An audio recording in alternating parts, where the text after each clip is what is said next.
Welcome to the Cincy Postcast. I'm Kevin Wallace, and before we get started with today's episode, I get to tell you about our friends over at Streetside Brewery. That's right, the best damn brewery you will find in Cincinnati, located at 4003 Eastern Avenue in the Columbia Tusculum neighborhood of Cincinnati. They are a fantastic brewery.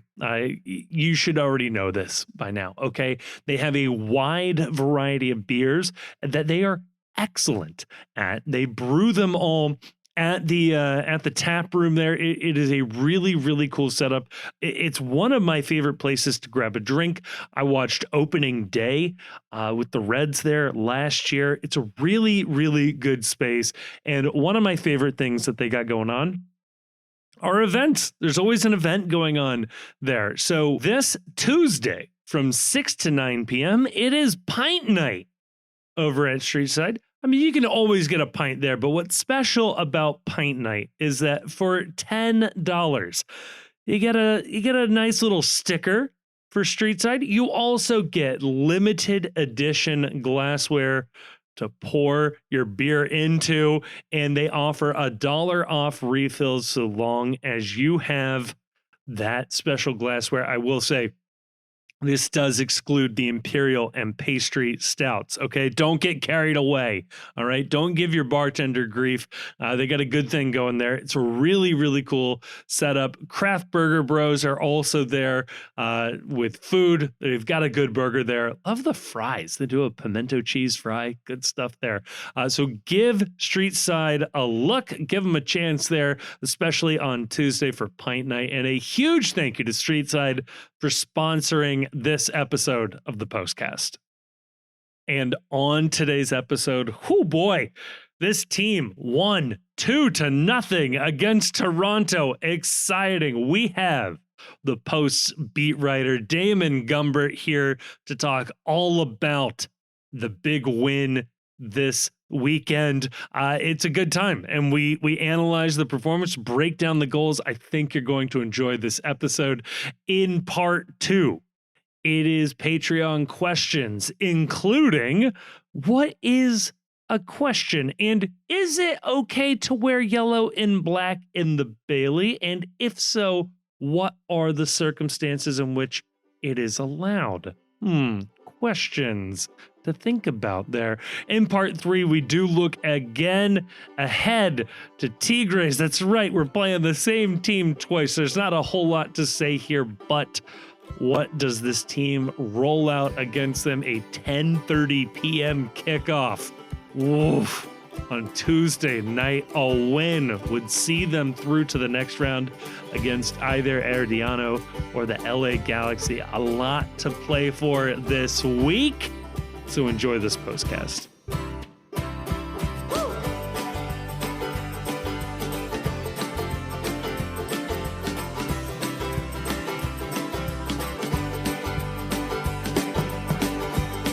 Joining us to talk about all of that and more, joined by the Chief, joined by Grayson, but also joined by the Post's eye in the sky, Damon Gumbert. Damon, I told you I was going to stick with that nickname. I am not budging. I will not hear anything else.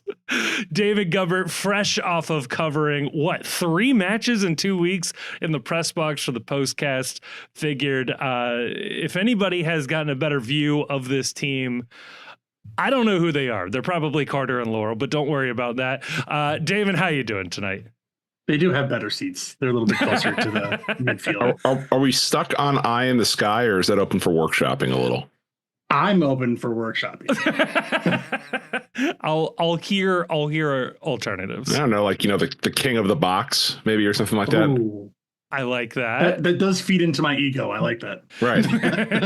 Might help you with the ladies too. Who knows? Well, I was gonna say he has given us the press box food review before, so you could call him the.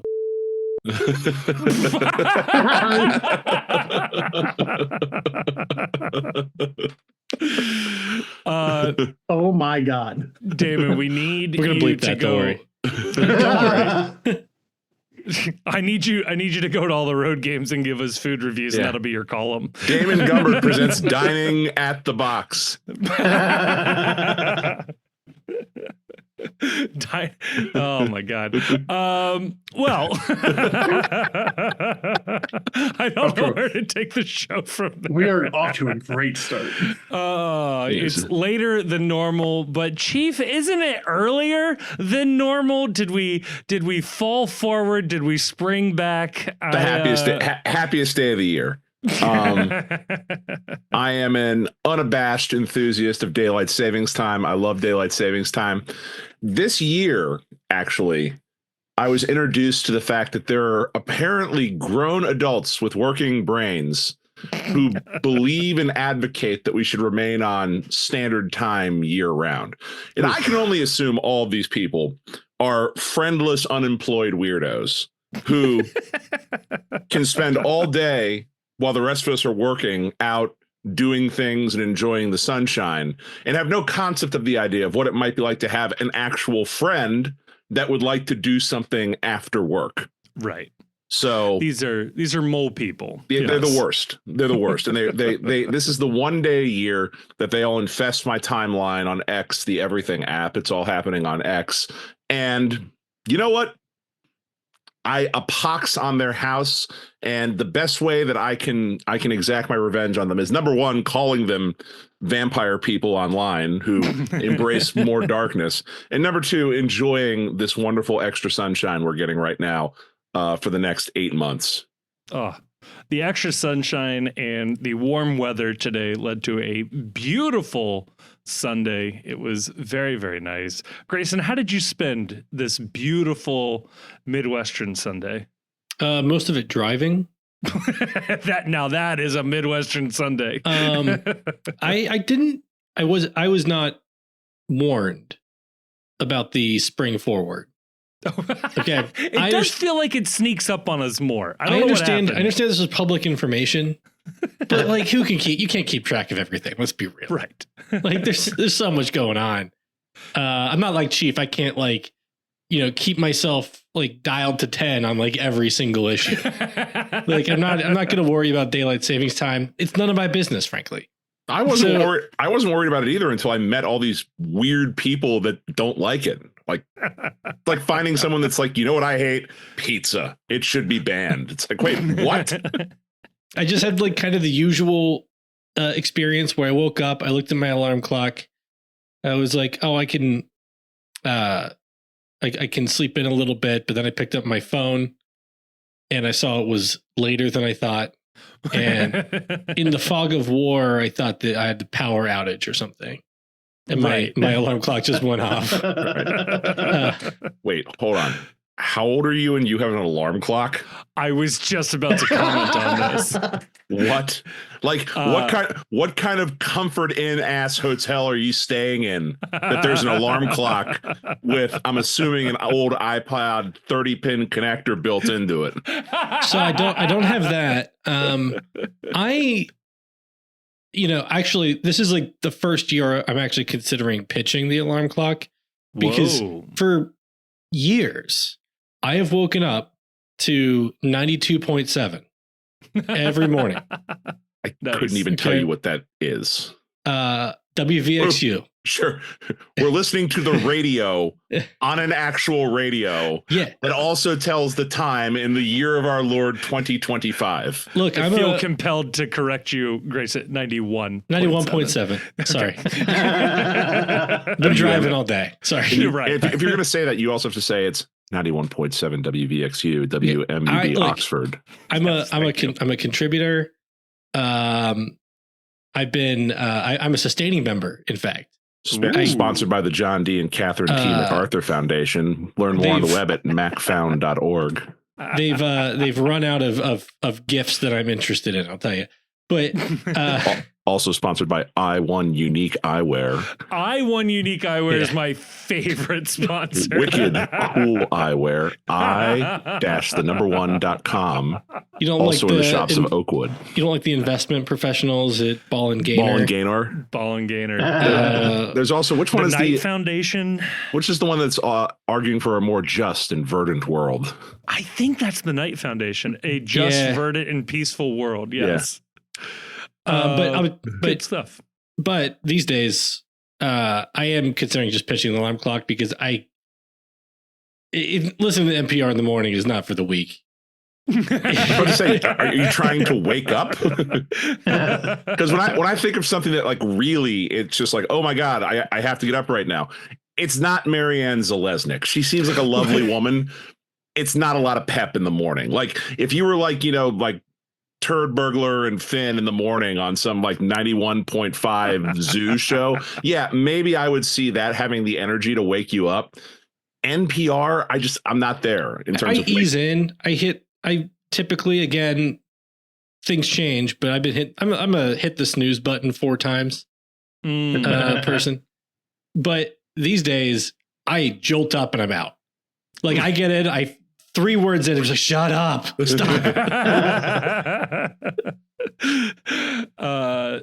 Grayson, I was going to say, I, in the last year, bought an alarm clock. And I have embraced the alarm clock lifestyle. This is all part of Kevin Wallace turning into the worst person you know, between his little tiny cell phone and like embracing an alarm clock lifestyle. I was about to go on this tangent about the whole concept of changing your clocks back is meaningless, because how many things in your life just automatically set the time themselves? And, it's from your point of view, if you don't own an alarm clock, you wake up and just the time is what it is. And you just feel a little more tired. Like, I don't feel like I got a good night's sleep last night. But no, I'm sitting here on a podcast with 2 people that actually have to manually set the time in order to wake themselves up. My oven sets the changes automatically because it's like smart and on like Wi-Fi and crap. I think we should be looking. I think I'm with Kevin. Buy an alarm clock. Get a little useless phone. Yes. We need to come up with. We've gone too far. Yes. The alarm clock. I will say, if you are somebody, and this is why I did it, I had to save me from me. Okay. If my phone is near me at the bedside, it's all I'm doing all night, and it'll be 2, 3 in the morning, and I can't do it. Or wake up early in the morning. 6 a.m. This is great. I'm going to get up, make myself a coffee. I'm going to have a good early start to the day. Grab the phone. Let me just check what's trending real quick. And you're in bed an hour. It's 8 o'clock. Yeah, right. So there's a problem. So phone and the alarm clock are on the other side of the room. So I don't have it come onto the radio. It's that blaring, awful sound. I have to get up. Everything's up. But by the time I get up and walk around, I'm already awake. Hey, I'm right by the bathroom. Might as well brush my teeth. Let's get started. Let me tell you how you solve this problem, Kevin. Please. You set your alarm to go off at the last possible minute that you can safely get dressed, get ready for work, and make it to work. Okay. And then you're never going to have a problem with, I'm going to sit and scroll on my phone, because that if I don't immediately get going, I'm not going to make it in on time. And you will have the added additional bonus of more sleep. On the changing the clocks front, 2 things. It was an improvement and a detriment. 1, I turned off the clock on my microwave, and folks, I can't recommend it enough. Why do you have your microwave telling you what time it is? You can turn my it off. My microwave and my oven are linked to each other. That is a problem I am so happy I don't have. So when I'm like cooking on top, the microwave automatically turns the fan on. I mean, that seems useful. And it turns off after, a period of time, whatever. I like that. But then, Chief, I gave up the Apple Watch, and I wear a classic wristwatch. I had to change the time. That was annoying. So there you go. This is proving my point. We're straying further from the way God intended us to live. Speaking of straying further away from the way God intended us to live, You guys see this Toronto FC roster these days? I saw a tweet from Jonah that was just like, I remember when that was us, and I am so thankful that we are where we are. It's like, yeah, we used to be that team that would just run out an 11 of who the hell is that and how did they get here? And it didn't go well, it turns out. I sadly had to correct Matt Doyle earlier on Blue Sky. He said, has an MLS team ever lost 10 games across all competitions? He was talking about SKC lost their first 5 this year, their last 5 last year. I had to point out, my man, we lost 12 straight to end 2021 and then lost the next 2 in 2022 for good measure. Like, we've seen the worst of it. Yeah, and it's generally a good bet when somebody asks, has anything this bad ever happened in the history of MLS? That the answer is yes. FC Cincinnati did it at some point between 2019 and 2022. Chivas USA took 10 years to reach a negative 100 goal differential as a franchise. FCC did that in 3 years, baby. Get out of our way. Get on our level. So that's what made nights like Saturday night so much fun, is that it feels good to be something of an evil empire team in this league, a high spending, freewheeling, holy shit, how can they fit all of those guys under that budget on this roster type team? In this economy? We got 6 G's to show for it at the end of the day. Yeah. But oh God, Damon, how has the early part of the season found you? This sort of revamped, retooled FCC. What have you liked out of this team so far in the early stages? I decided after the last time you guys had me on that I really just wanted to make Kevin do some editing. So eventually throughout here, I'm going to say something really dumb, just to make you have to do some work. But I understand that Evander is good, and I've seen him be good, and he does good things. Sure. But, he is just a waste of space on defense. Like, he puts in no effort. I've seen him passing the ball to certain people in order to pass it to other people who are in like worse spots. Mm-hmm. Specifically in this game, there was one, and then I watched him get like confronted about it immediately after. And I was like, I don't know what his, like, if it's just an ego thing, like he wants to be the big dog or what, but I know he's got the skill and I know he's got the talent. I just hope he has like the personality to get along and just kind of put himself behind the team and push the team forward. But everyone else, I've enjoyed their additions to the team. Yeah. He's just Grayson, kind of annoying to me.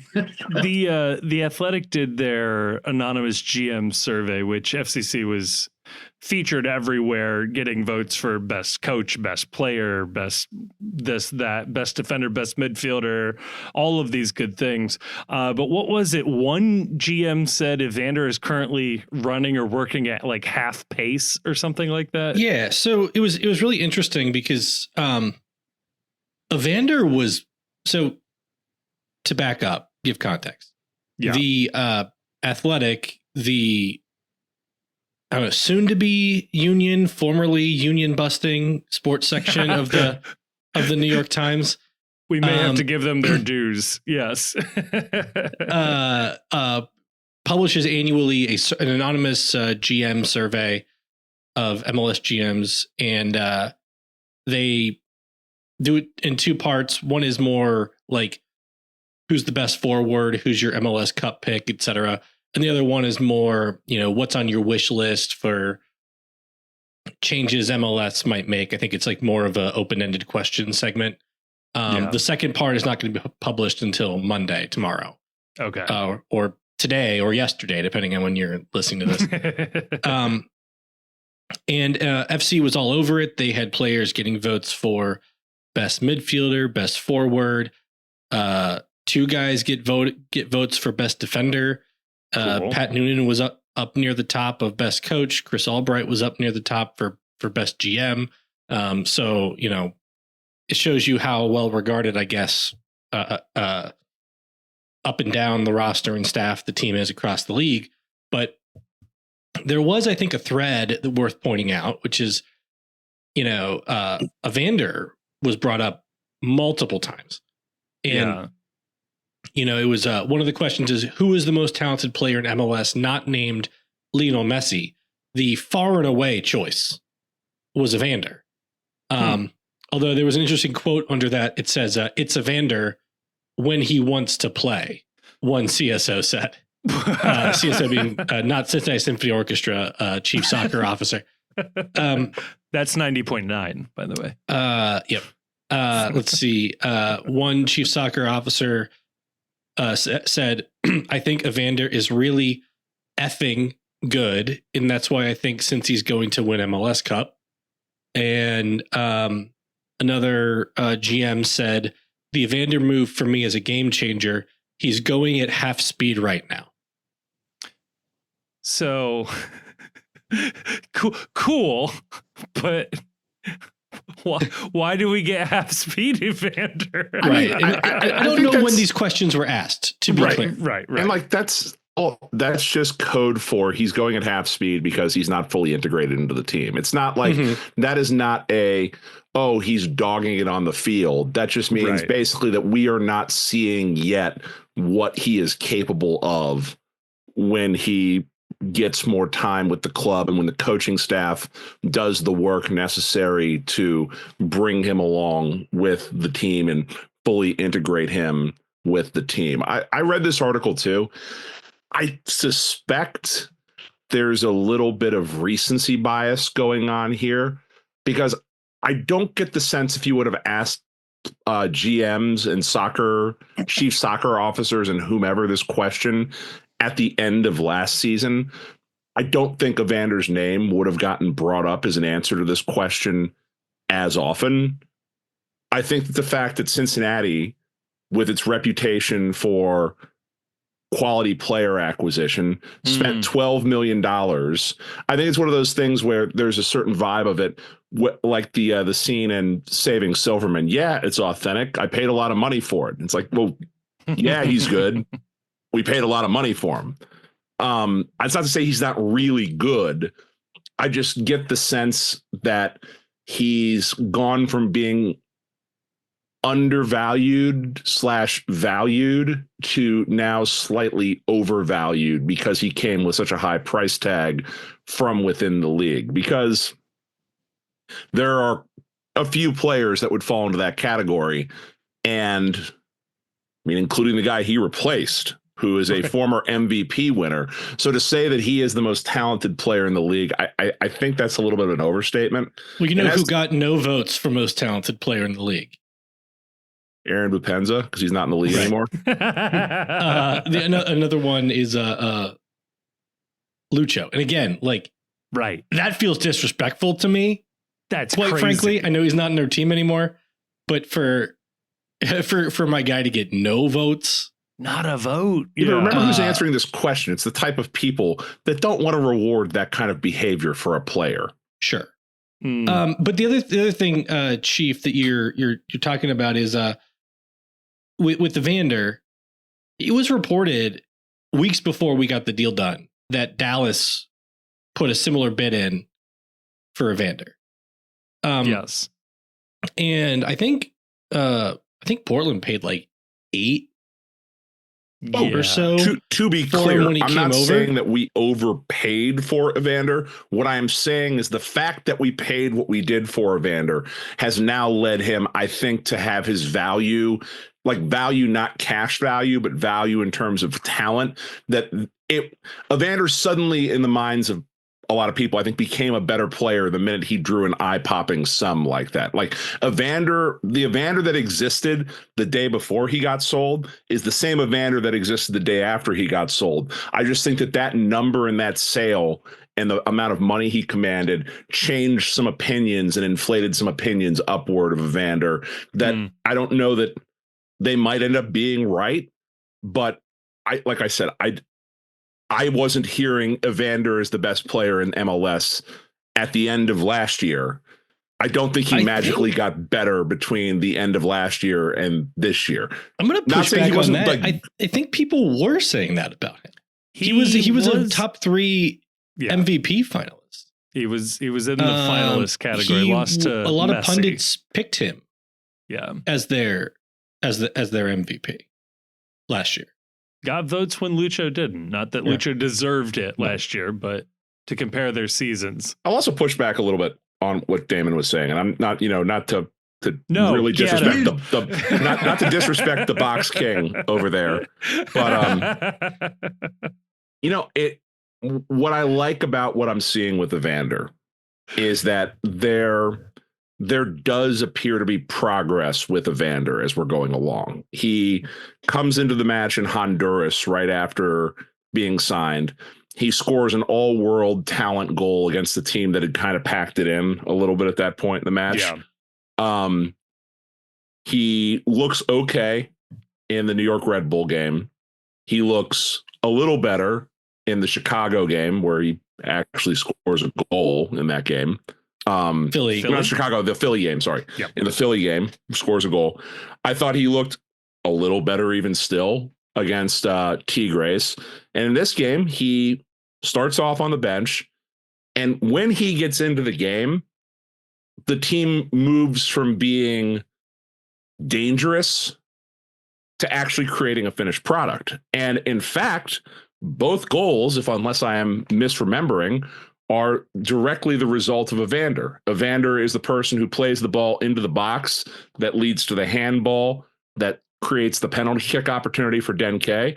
And it's Evander's pass that springs Yuya Kubo on a full field run and sets up the goal that ices the game in the 88th or 89th minute. So in Lucho terms of that pass.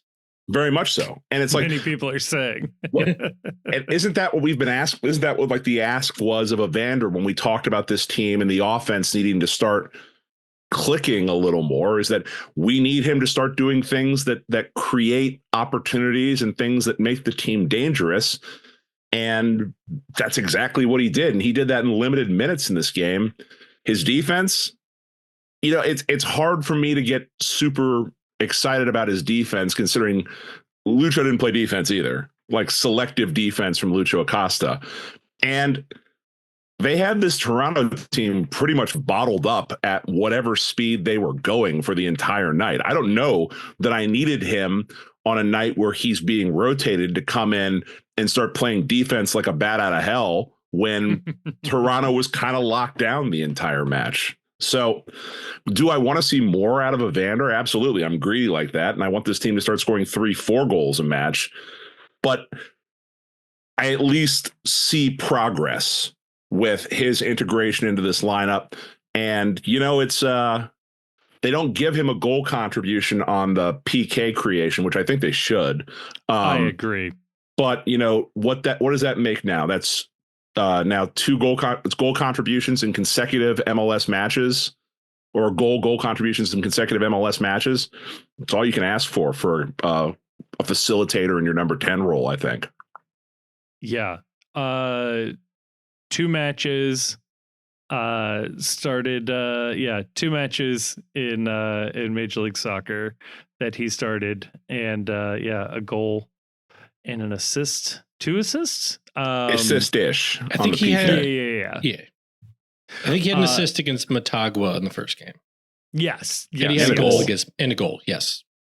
But I agree with Damon in the respect that, and I know other people had this reaction too, reading that article of like, so the entire league seems to think that he's the most talented player outside of Messi.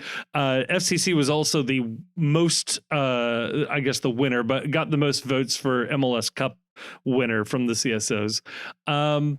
I think it's right to be demanding 3 goals a game. Like you can't put all of this out there and then just tell me to be content winning 1-0 anymore. Well, they didn't win 1-0. Well, sure. And I'm happy with this performance, to be clear, but the goals did come a little later, but in fairness, after Evander came on. So, hey, maybe it does all line up.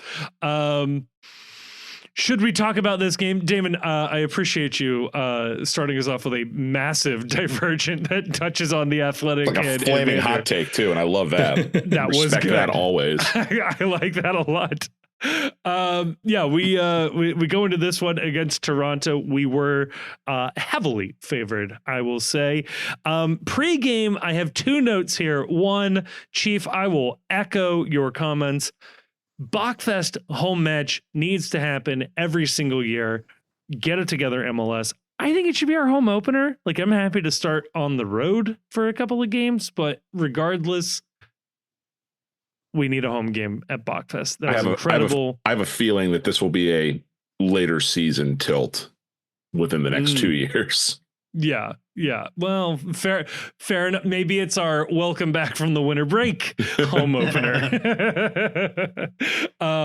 which I appreciated. There were also, I gotta just lecture people here for a second. There was a group. I'm just going to read Laurel's tweet here, her post here. Oh, no. FC Cincinnati fans, about 20 representatives from Borussia Dortmund supporters groups around the U.S. will be attending tomorrow's FCC match versus Toronto, as well as reps from the club. So if you see people in black and yellow, don't confuse them for Cruise fans. These Dortmund fans / reps are scouting out the game day atmosphere in Cincy in preparation for their visit in June for the Club World Cup. I'm sure they would appreciate a nice welcome. I will tell you personally, I did not give any of these people a nice welcome. I booed them and I jeered them. I jeered them the entire time on the march. They were at the march, which I thought was insulting. Look, if you are going to go to the other part of the world, let's imagine a scenario where the next Club World Cup is in Morocco, Spain, and Portugal, right? That seems plausible. It's a part of the world that could potentially host a large number of matches like this. I would like you to go to one of these other Spanish clubs wearing the colors of their bitter, hated rival, and you demand to participate in their supporter culture environment and pregame, and you go there because you are scouting the future venue of a game that your team may be playing in, but you're not from the city that the team you're playing in is gonna be there. Like, I can't think of anything, one, dumber. Hey, you know what you do? You buy a ticket and you come to the game. There's your scouting report. So we'll just check that box off. Second off, why would you show up in your club's colors, let alone the rival's colors? Just go in street clothes. Why would you demand to be dressing up in the colors of another team that is not playing that night? I have a friend group, a fantasy football group, that is a hilarious game to take photos of people wearing jerseys of teams not playing in the sporting event that they are attending. So if you go to a Bengals game and it may be Bengals versus Ravens and you see a Dolphins jersey, you take a picture of that guy and you make fun of him because that's a dumb thing to do. Don't do that. We used to do this at Reds games because there was a long period where you didn't know, you weren't officially at a Cincinnati sporting event unless you saw one person wearing a Carson Palmer jersey. That's great. So I found this insulting. Also, like, okay, so Dortmund's gonna come to town. Is the Pride supposed to put on an event at Northern Row and do a march for the Dortmund fans? Get your own damn thing. Why do you get to just come in and assume the culture and the rituals of the existing fans?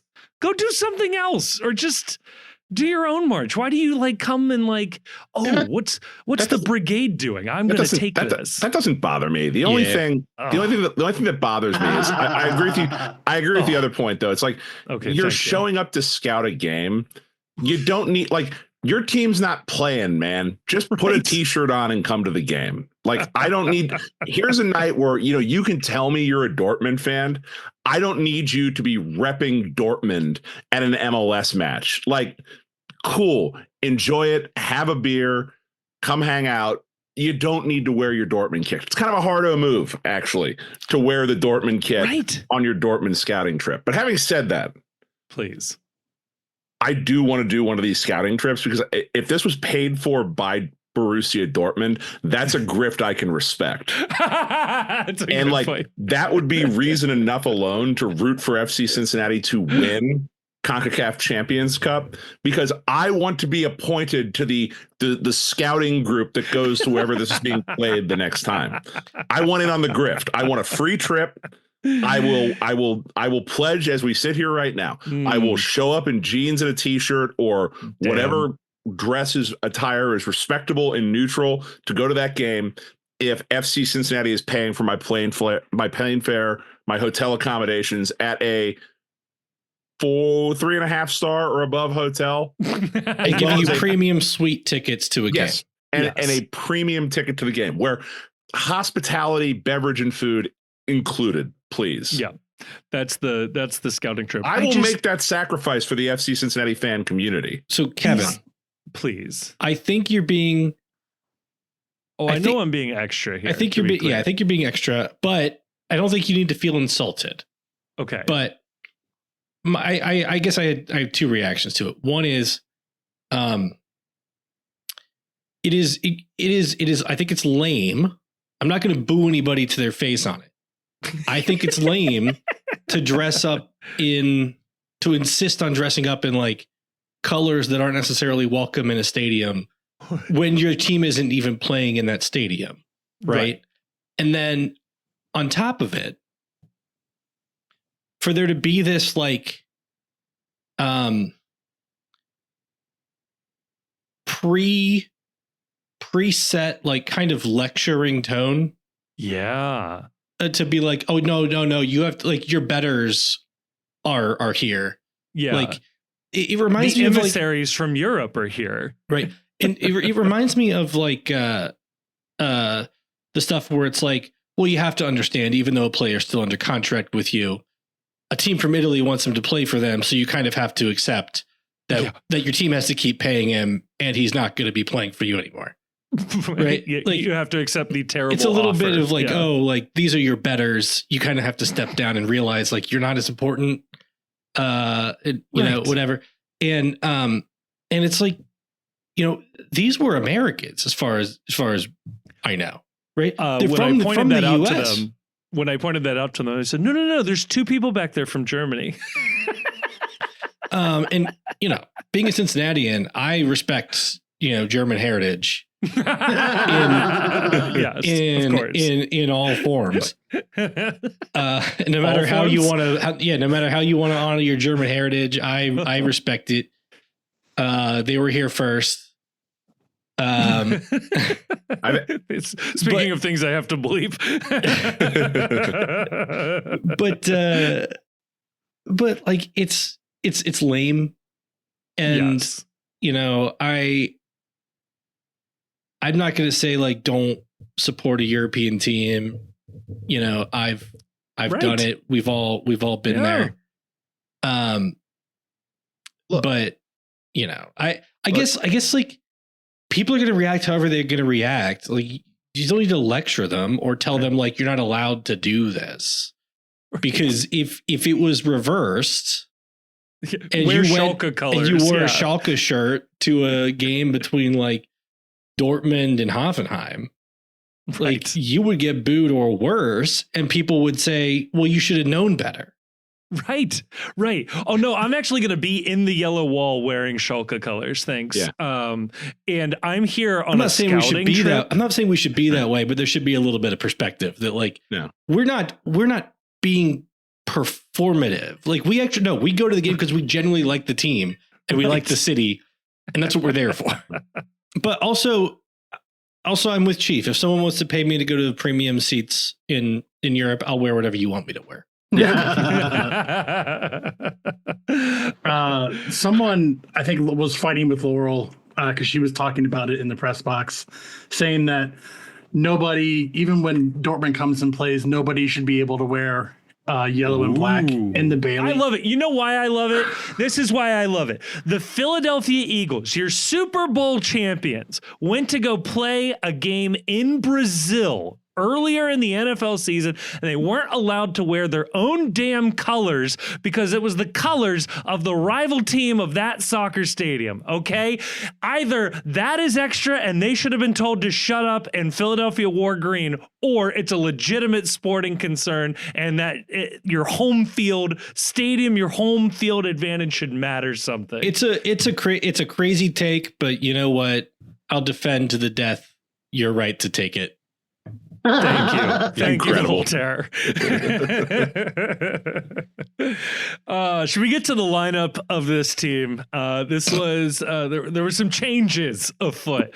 Obviously, they've got Tigres on either side of this match. There was some expected rotation, but boy, I don't think anybody saw what we had coming.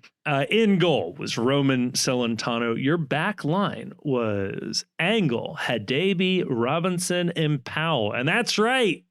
I only read 4 names, folks. A back 4. You haven't seen that since 2022. It was Anunga and Buka in the midfield, just ahead of them on the defensive side. It was Orishano, Kubo, and Baird as your sort of attacking trio, with Kevin Denke hanging around up top. Chief? Love it. I'm just saying, I called for a back 4 in the last episode. We got a back 4. We've been calling for a back 4 for a year now. You don't get to pat yourself on the back on this one. I called it. I am now the manager of the team. That's how this works. No, it's exciting. I love it. Yes. It's the other thing too is that, you know, we've been calling for a back 4 for a while now because that's what the personnel on this team are kind of set up to do.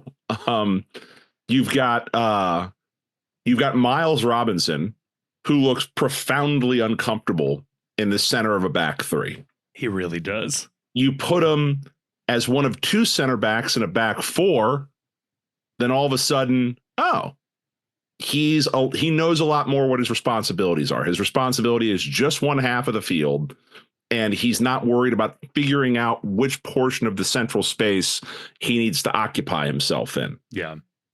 Additionally, DeAndre Yedlin and Alvis Powell are both right backs by trade. They're not wing backs. They're backs, just straight up backs. They are more comfortable playing in those positions. They've both said as much. Powell has said multiple times he's more comfortable playing in that sort of a setup. Yedlin is more comfortable playing in that sort of a setup. And as far as Angle goes on the other side, he's the first person we've brought in, I think, in the history of this club that is an actual wingback. Right.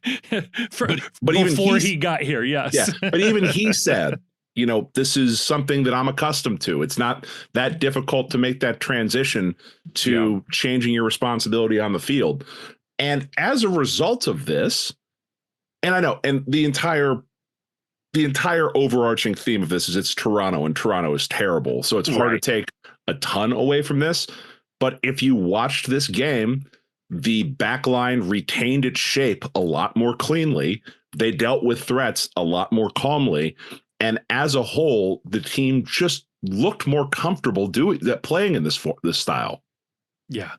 It was refreshing, to say the least. They got more bodies in the midfield, which, as far as Toronto was trying to do, which is, I think, put their entire starting 11 at midfield, like on the halfway yard line there, and just camp. They didn't seem interested in playing further back or further forward than just the middle of the field. but it allowed, Kubo was able to drop back and play a little more defense in midfield if need be. Whoever was advancing the ball from either power angle, they were able to supply another passing option out wide for an already overwhelming attack, I would say. It was dominant. It was good. Where we've seen maybe some lapses before, and obviously it's early season or whatever. Anunga was sort of the fall guy. I feel like a lot of people pointed to his performance against Philly as a reason why things didn't go so high. All of a sudden, he looks like a superstar out there in this setup. Robinson looks calmer. Powell looked like a starter in this lineup. Again, obviously grading on a curve here with Toronto, but it seemed to fix a lot of the issues there. I don't know, Grayson, what did you see out of this? I mean, I see, Harvey Keitel in Pulp Fiction again, but I think with Powell in particular, I almost wonder if you play a back four, Alves has to be your right back. I recall multiple times, even though he was farther ahead on a ball down I guess it would be Toronto's left channel, our right channel. Miles is running for it and, either neck and neck or maybe even getting a little beat by an attacker, and Alves has the speed and beats them both to the ball. Right. Yeah. Which if you have a slower player there, those turn into much more dangerous situations. Yeah. And I don't know if Yedlin at this stage in his career has quite the pace he used to. Yeah. We didn't quite get to see it because Yedlin and Flores subbed in at the same time. I wonder if Robinson was moved to the left and Flores was on the right, if Flores would be fast enough. I don't know what his top speed looks like. He's supposed to be speedy, isn't he? There was a scouting report coming in. Yeah. I don't think we've seen it yet. He's young. He should be faster than. He should be able to outrun the 30-year-olds. What's the point of you? Yeah. Be young and athletic. Run faster than the old guys. He doesn't feel, You're still on your first knee, damn it. Right. I mean, they now have a whole personnel across the defense though that is experienced playing in a back four. Yeah. Between Engel, Hadebe, Robinson, Miazga, Flores, and Powell, they all have played in the back four. They all also played the back five, but we had center backs and wing backs in the past who you simply couldn't play in a back four. You couldn't trust consistently to be in a back four. And if they can play in a back four, the center back group is that much deeper. Right. Or allows you to... Once Miazga comes back. See, that's what I was going to say. Or allows you to wait longer for Miazga to get back. Yep. It buys you a little bit more time. You're not reliant on him in the middle of that back five. Yeah, I don't know. Damon, what did you make of the formation? I think it worked well in the game. I want to push back a little bit on kind of the Miles stuff. I think even in the back three, I think he's still been pretty outstanding this season. Maybe just when I'm watching, I'm kind of watching where his positioning is, and he always seems to know where the ball is going. And I think it's something that he kind of has to make up for Hadebe not having that skill and Flores not having that skill yet. Maybe he gets there. Whereas when he had Matt there, Matt also has that skill to kind of tell where the ball is going to be and where he needs to be to kind of stop the attack. I think Miles has done that at least the last two games. I mean, the Philly game was just a shit show from every aspect, but right. At least in the last two games, I think he's done really well to just kind of maybe not. Maybe it's not something like you can point to a stat and be like, he blocked this shot, he tackled, he did this. Yeah. He just kind of gets in the way and gets the ball back, and usually passes it to Roman or someone else on the back line. But I feel like and I'm going to use like a video game term, but like his defensive IQ is just like higher than the people around him. And I don't know if he knows how to deal with that. Like he can't count on them to know exactly what he is thinking and what he knows is about to happen. So then he has to like overcorrect, and sometimes that takes him out of position. But does it maybe help him then to just not have as many people? It's just like fewer moving variables. Yeah. Right? And I definitely think Pal played out of his mind in this game.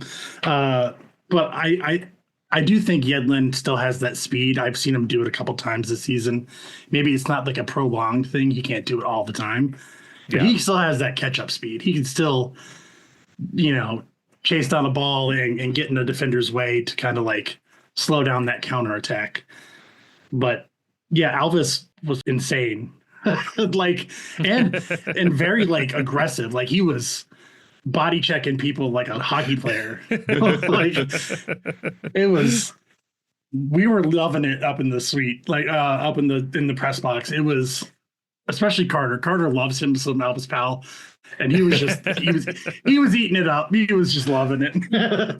Powell's been a hothead in the past as well. We've seen him get some red cards for this team, which has been good. I mean, Powell I love him. Yeah. I forget who it was against, but he had like maybe the worst sequence. Yes, that's exactly what I was thinking of. Like the worst like 5 minutes of like any FC Cincinnati player in the last couple of years, except for maybe that when Brett Halsey lost his job last year. It was like shoved a guy over the advertising board and then like threw an almost punch at the scuffle that happened after that. Maybe even threw a ball somewhere in there. I'm waiting for where in this description the worst part comes. Most destructive. This sounds metal as hell. I'm in on this. It sounds like the moment I became an Alvis Powell fan, for being honest. To the Miles Robinson point, now obviously as a defender, there's a caveat with this as well, as passing back to Roman is probably his most likely passing, but he did complete the most passes of anybody in the match and was also the most accurate passer in the match. So how do you like that? I don't believe that's true. I think that's what FOTMob is telling me, and he was the most accurate passer that played at least 45 minutes. I forgot to add that little caveat there, if that changes it for you. I'm pretty sure Pavel beat him on percentage accurate passes. So FOTMob has him at 94%. And they gave Miles 95%. Now, wow, they must have changed that since I wrote it earlier, because I was also using FOTMob and he was 95, 93. The statistician betrayed you. That's what you get for writing quickly. That's all right. But Pavel being in the 90s feels insane for what his position is. Correct. Yeah. That's out of this world. Yeah. Anunga's was 92%. This team took care of the ball. Anunga was very good. Right? Yes. He finally got his chance to like do exactly what he was signed for, right? Yes. Yeah. Spell Obi. Yes. And no responsibility to progress the ball. Just be the stopper, be the destroyer in the midfield, and focus on your defensive responsibilities. To pivot just back to Miles for a second. When I say he doesn't look comfortable playing center back, what I mean by that is that like as the middle of the back three-man center back, is that we've seen a lot of communication breakdowns on the back line since he has had to take that rollover for Miazga. I don't know that like you are asking him to do what he is best at in terms of directing traffic at the back and ensuring that, spaces are covered, making sure that people know their responsibilities. We've seen defensive breakdowns on set pieces, on deliveries, on aerial balls into the box just this year. And, I don't know that he's the right choice for that. Whereas what we've heard in the past is that Matt Miazga is a very vocal presence, to say the least. Yes. And, if you're going to play with that many people at the back, that close to goal, organization is super key. It's not as simple as just, this is my half, this is your half, everything on this half is mine, everything on that half is yours. Right. So I don't know that it's no slight on Miles. I just think that the deployment of Miles is more optimal when he is side heavy, or the right side of a two center back rotation, or the right side of a 3 center back rotation with someone in the middle that is handling sort of the air traffic control responsibilities. Yes. Right there is what I would say. In terms of the passing in this game, better, but I'm still seeing too many passes that are, we were better about taking care of the ball. They weren't pressing in this game, which is another important point to note, is that at no point in this game was Toronto really making a real effort to high press in this game. So Bernardeschi really wanted to, and he was yelling at Brynhildsen like crazy to press. Like, he was yelling at Brynhildsen like he's like he cares deeply about like fairness in the Norwegian stock market. Right. That's a joke only for people who listen to the last episode of the podcast. But so without that high press, I'd expect the passing percentages to be higher. But I still saw too many passes where they reached their intended target, but left them moving against their momentum, or passes to the wrong foot, passes that didn't naturally lead for the ability to make the next pass or make the next move. I know that's nitpicking a little bit, but like, that's the difference between a free flowing attack that creates opportunities and an attack that gets stuck in the mud, despite the fact they were holding onto the ball at a near 70% clip. Worst defender on the night from that was Yuya Kubo. It felt like every time he touched the ball, it was, and he was a victim of several of these sort of like, what do you want me to do with this ball? Where it comes to him right. And it's in the wrong spot. It's not conducive to making a move, but also bad touches, a couple of bad passes, and a couple of, I don't know what else to do, so I'm going to try and run at this guy and get dispossessed, like prime 2021 Lucho Acosta in FC Cincinnati. But what I liked about the game plan overall was this formation and this setup. By putting more people forward, it was aggressive, and it was progressive. And I know, Damon, this is one of your big issues, the called offside quite a bit. But I think that in this case, it was more a reflection of they were constantly attempting to beat a high line that Toronto was throwing out there as they compressed the field into that small area of space in the midfield. And, occasionally you're just going to not time that correctly, but it led to several really good chances. And the one offside call that negated a goal. Yeah. You could convince me that call depends on exactly how you mark where the ball was struck as to whether or not Yuya was off on that one. And I'll live with that. I'll live with that. In service to the idea of, for the love of God, somebody move, somebody try to get behind the defense, and somebody make a run. It was nice. Yeah. The one note I wrote down was Kubo's big day out. I thought this was a big Yuya Kubo game. For better or worse, like good and bad. Right. It was all on display. Everything. The Kubo had 2 goals taken away. Yeah. One is the offside Chief mentioned. I kind of agree. Like, on the replay, it looks offside. The ball does something a little wonky on the like right at the moment as the ball's like in a group of people. Okay. And I just straight up can't tell on the replay when this ball is played and by whom, because there's a moment where one of the Toronto defenders like jumps back, and it's not clear if there's like another touch at that moment when the defender is maybe holding Kubo onside. But like, so I think that probably that was the right call. It's just very hard to see for me on the replay. I think if they don't put the flag up, I think that I don't know that there's enough to overturn it the other way. I would agree with that difficulty of determining when the ball was struck. The other one that got taken back, again, like in the stadium, there was a foul called by Denke on the top of the box. Looking at it live, you couldn't see it. I don't think they replayed it in the stadium. Looking back at the feed, I don't see the contact. The refs or the announcers don't see the contact. The Apple TV announcers don't see the contact. That's one where I do think it's a referee error to blow his whistle right away there. Yeah.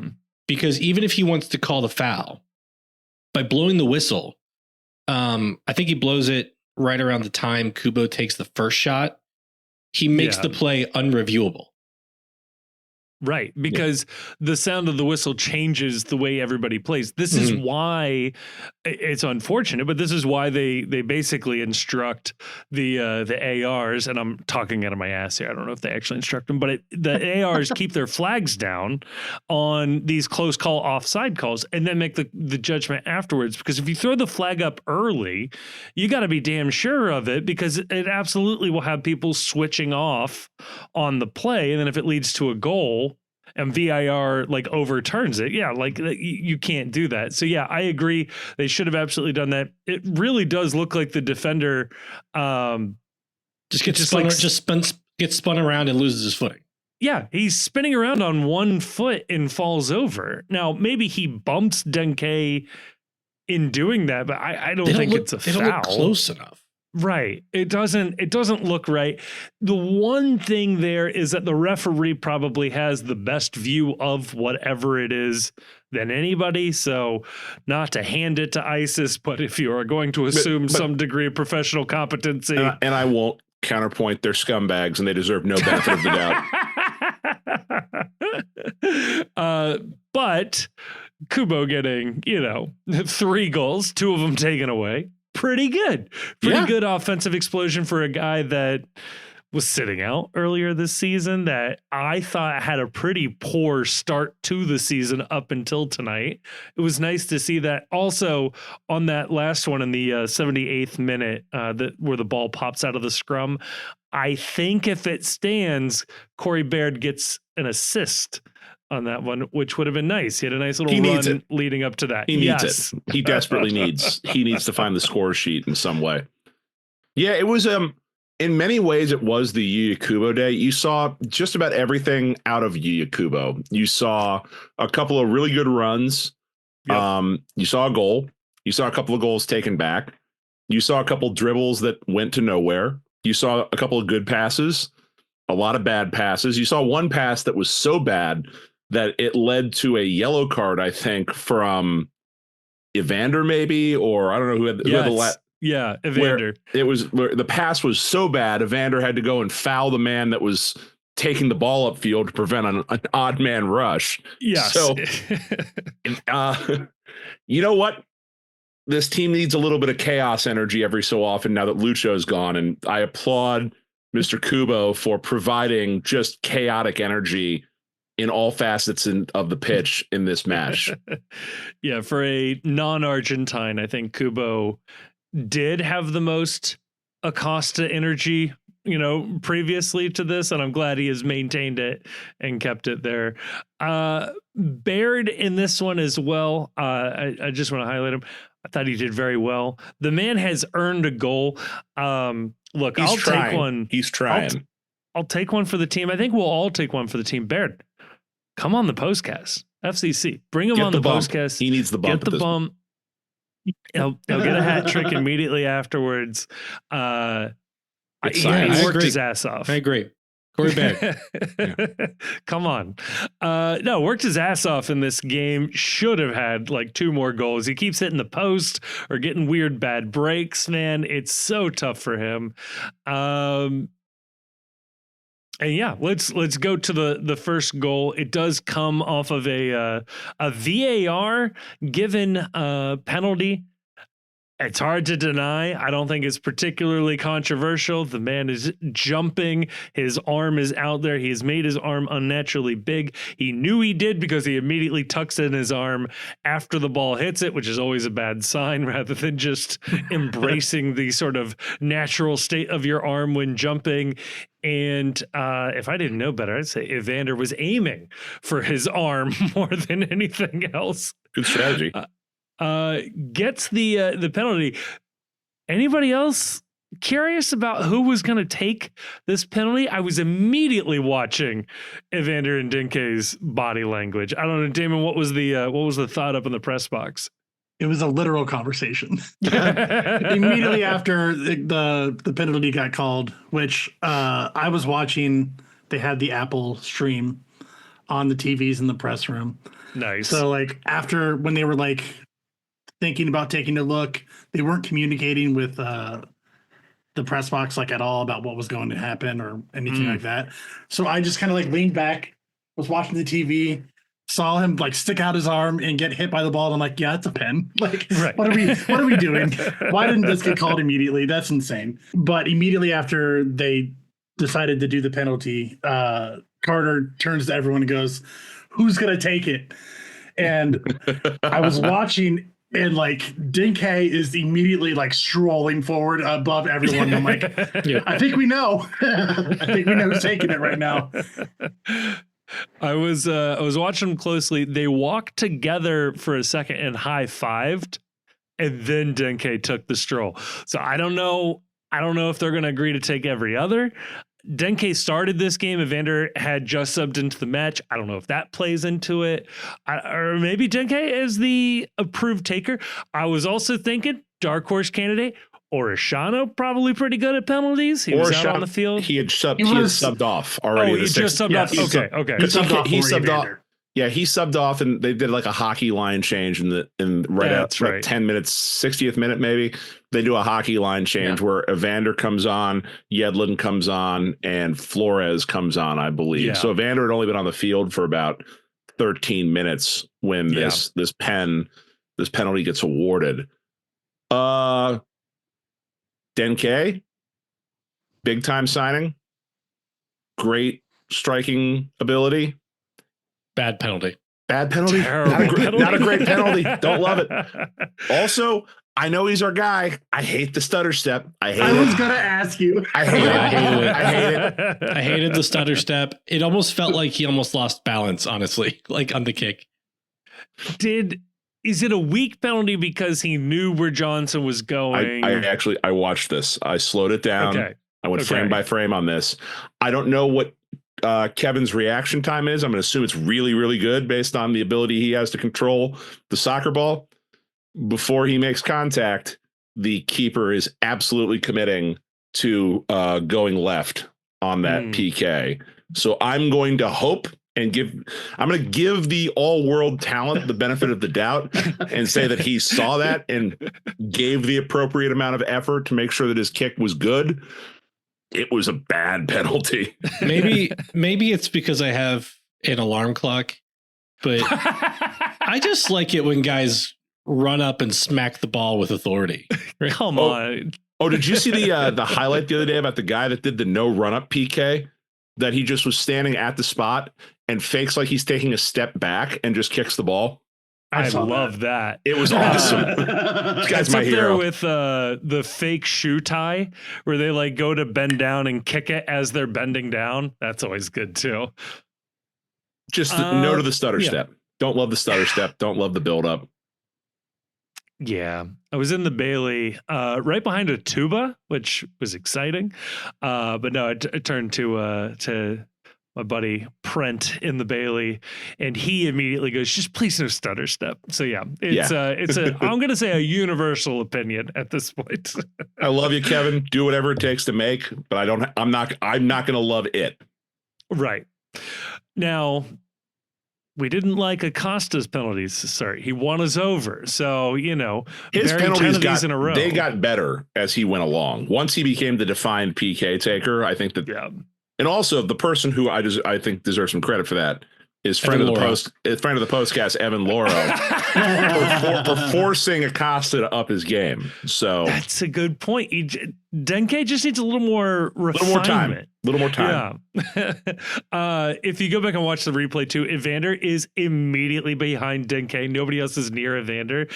Maybe the pressure to maintain his status as the penalty taker is greater than the pressure of the penalty itself. Something to watch. I think it's going to be situational, because even when Pat was asked in the presser, he said, and I'm literally reading his quote, we have a lot of guys who can take a penalty, and at this moment, it was Kevin. So okay. it feels non-committal. Kevin, you're on notice after that effort. Right. Why did Kevin take the penalty? Kevin took the penalty. Thank you, Pat Noonan. It's situational, and it just so happens every situation will result in the $18 million striker taking a penalty. There is something to be said. When Evander is worth $18 million, he can start taking penalties. Hey, he's not that far off. Okay, the game does end though. Yeah, nobody said Kevin Denke is the best player in MLS. That's a good point. I'd love to see Evander walking into the coach's office with like the printout of the Athletic article. Like, you see this? Right. You see this? It was probably a bad sign that Evander was walking around in the locker room saying, "Does anyone have Laurel's number?" Oh, no. To be clear, that's not a knock against Laurel. No. It's just the preferred method for how things start to unravel. The game ends with a hell of an assist from Evander and a great run and finish from Yuya Kubo to seal this one off. Evander, as we mentioned, a Lucho-esque assist in this one, although I feel like Lucho would have done it on the ground for some reason. I know it doesn't actually make sense with where the people are on the field, but a looping ball that lands right in stride with Kubo. He beats Sean Johnson far post, a tough angle, just clears his glove by a couple of inches. Hell of a shot. And this team has finally scored more than one goal in league play. They buried a bad team. They made a non-threatening team pay for their sins. It was a hell of a night. This is what we were asking for. We were talking about in the last episode. Yeah. Where are the transition goals this team used to score? Where are the moments where they punish people on the counterattack? Lo and behold, you've got some great personnel out there to accomplish this when you have Evander on the field. I know Luca was off the field, but he's another person who should be good in transition. Kubo should be good in transition. Fantastic. Don't forget, and do not forget the Bucha back heel. Oh, that's right. The back heel to Evander to set up the MLS assist. Weirdly, the most impressive part of this, maybe. Oh, it's so good to see it all come together again. Was against Toronto, but you can only play who's in front of you, and it felt good to beat them 2-0. FCC at time of recording, I believe, is in 4th place on the table. Let's also let's say a word about Orishano. Got his first start. We had seen him against Tigres. I thought he performed well out there. He had a couple of near misses, a couple of well over the bar, which is what I'd expect from him as he sort of zeroes in his accuracy this season. I don't know, Damon, what'd you see out of Orishano on his first start this season? Yeah, I will admit I was iffy on the whole, like, is he going to really make that much of a difference? But I think the offense is significantly better with him on the field. When we look at just that those first two games, they barely had any shots, less on target than like an embarrassing amount of shots on target. And then the last two games with Luca on the pitch, the number has gone up exponentially. Like it's the shots have gone up, the shots on target have gone up, which is kind of crazy because he is who he is, and he's going to send that a mile over the bar into the crowd, hitting some dude in the face at some point. Like, yes. There was a moment where, again, I was standing in front of a tuba. I just can't emphasize that enough. The ball almost went into the tuba, and at that point, that was kind of all I was rooting for. We were already winning at that point. It'd be like catching the golden snitch in a game of Quidditch. If you could put the ball in the tuba, the game should just end with you winning. Come on. That's what I'm saying. Good match. Good result. Yeah. I want to shout out, though, and I want to call special attention to Teenage Hadebe, who has given what I consider to be the early front runner for quote of the year following this game. This comes from Carter Chapley, quoting Teenage Hadebe. This is about changing formations. Whatever comes, we just have to adapt to play. We are always ready to shift positions no matter what. I believe in this team. We love each other, so we are able to fight. We are willing to die for each other. Hell yeah. There's your Hell is Real Tifo, folks. We are willing to die for each other. Come on, you maggots. You want to live forever? All right, so you and Starship Troopers, the way I would have gone is in any given Sunday, Al Pacino's speech at the end. In any fight, it's the man who's willing to die that's going to win. Patton would say differently. Yeah, I was going to say Patton would have been a good way to go too. So good. I love that quote. Was there anything else from this game we want to touch on before we leave part one and head on over to a couple of Patreon questions? They're selling the USL kit at the stadium now. Ish. They USL are. Kit ish. It's not Nike. It is not. It is a sublimated, like, dry fit, like that sort of rubbery style or nylon-y style t-shirt where they have just printed the design onto it as opposed to stitched and constructed. It feels like if you've ever bought like a like these are like the kits that you'll get if you buy a Ted Lasso or like a fake team jersey. Right. Yeah. The colors are a little off, but it's still really kind of cool to see the old logo back for sale in the team shop. It is funny. Yeah. Cincy Shirts as well is selling some merch with the old logo, which is fun to see. The other note we should make here, I don't know how much it matters, but we got to mention it at some point. Brett Halsey is no longer with the team, was waived by FCC. That means a couple of things. One, he no longer plays for FCC. Two, they signed him to an extension 3 months ago. He did not go out on loan anywhere. He did not get traded anywhere, folks. Read between the lines. They were done with him. I don't have any special information, but that is not a move you make for a guy that you are a fan of. I'll say it doesn't have an obvious like roster benefit either, because he's on the supplemental roster. They have 2 senior roster spots, so it's not a situation where like they need a senior roster spot for an impending signing. They also don't need more supplemental spots for homegrowns because they're not using the whole supplemental roster right now. So right. And anybody they would be calling up, they can cover with short-term loans for a while, right? Yeah. And the other thing I want to make clear is like this is not like our one-time buyout, or not even a buyout, because Halsey was on the supplemental roster. He wasn't counting into the roster budget as it was. So there's no need to like use your I guess 2-time now buyout to they waived him. He's off the supplemental roster. It doesn't really have cascading effects around the roster. They made it. They had reasons. It goes. The only note would be that on a sort of depth chart after Angle, he was the only left back. I think most people would assume, backs against the wall, if they had to win a game tomorrow and Engel was out, I think everybody would have put one of Powell or Yedlin in there instead of Halsey. So I don't think it changes a whole lot there, but it is worth saying we've got one sort of natural left back on the roster after this. And Grayson, correct me if I'm wrong, with waivers, I think it basically goes to something like an auction. Like FCC will pay 100% of his salary, and then other teams can sort of bid how much of the salary they're willing to spend of his. So like, let's say for all intents and purposes, he's making $100,000 this season.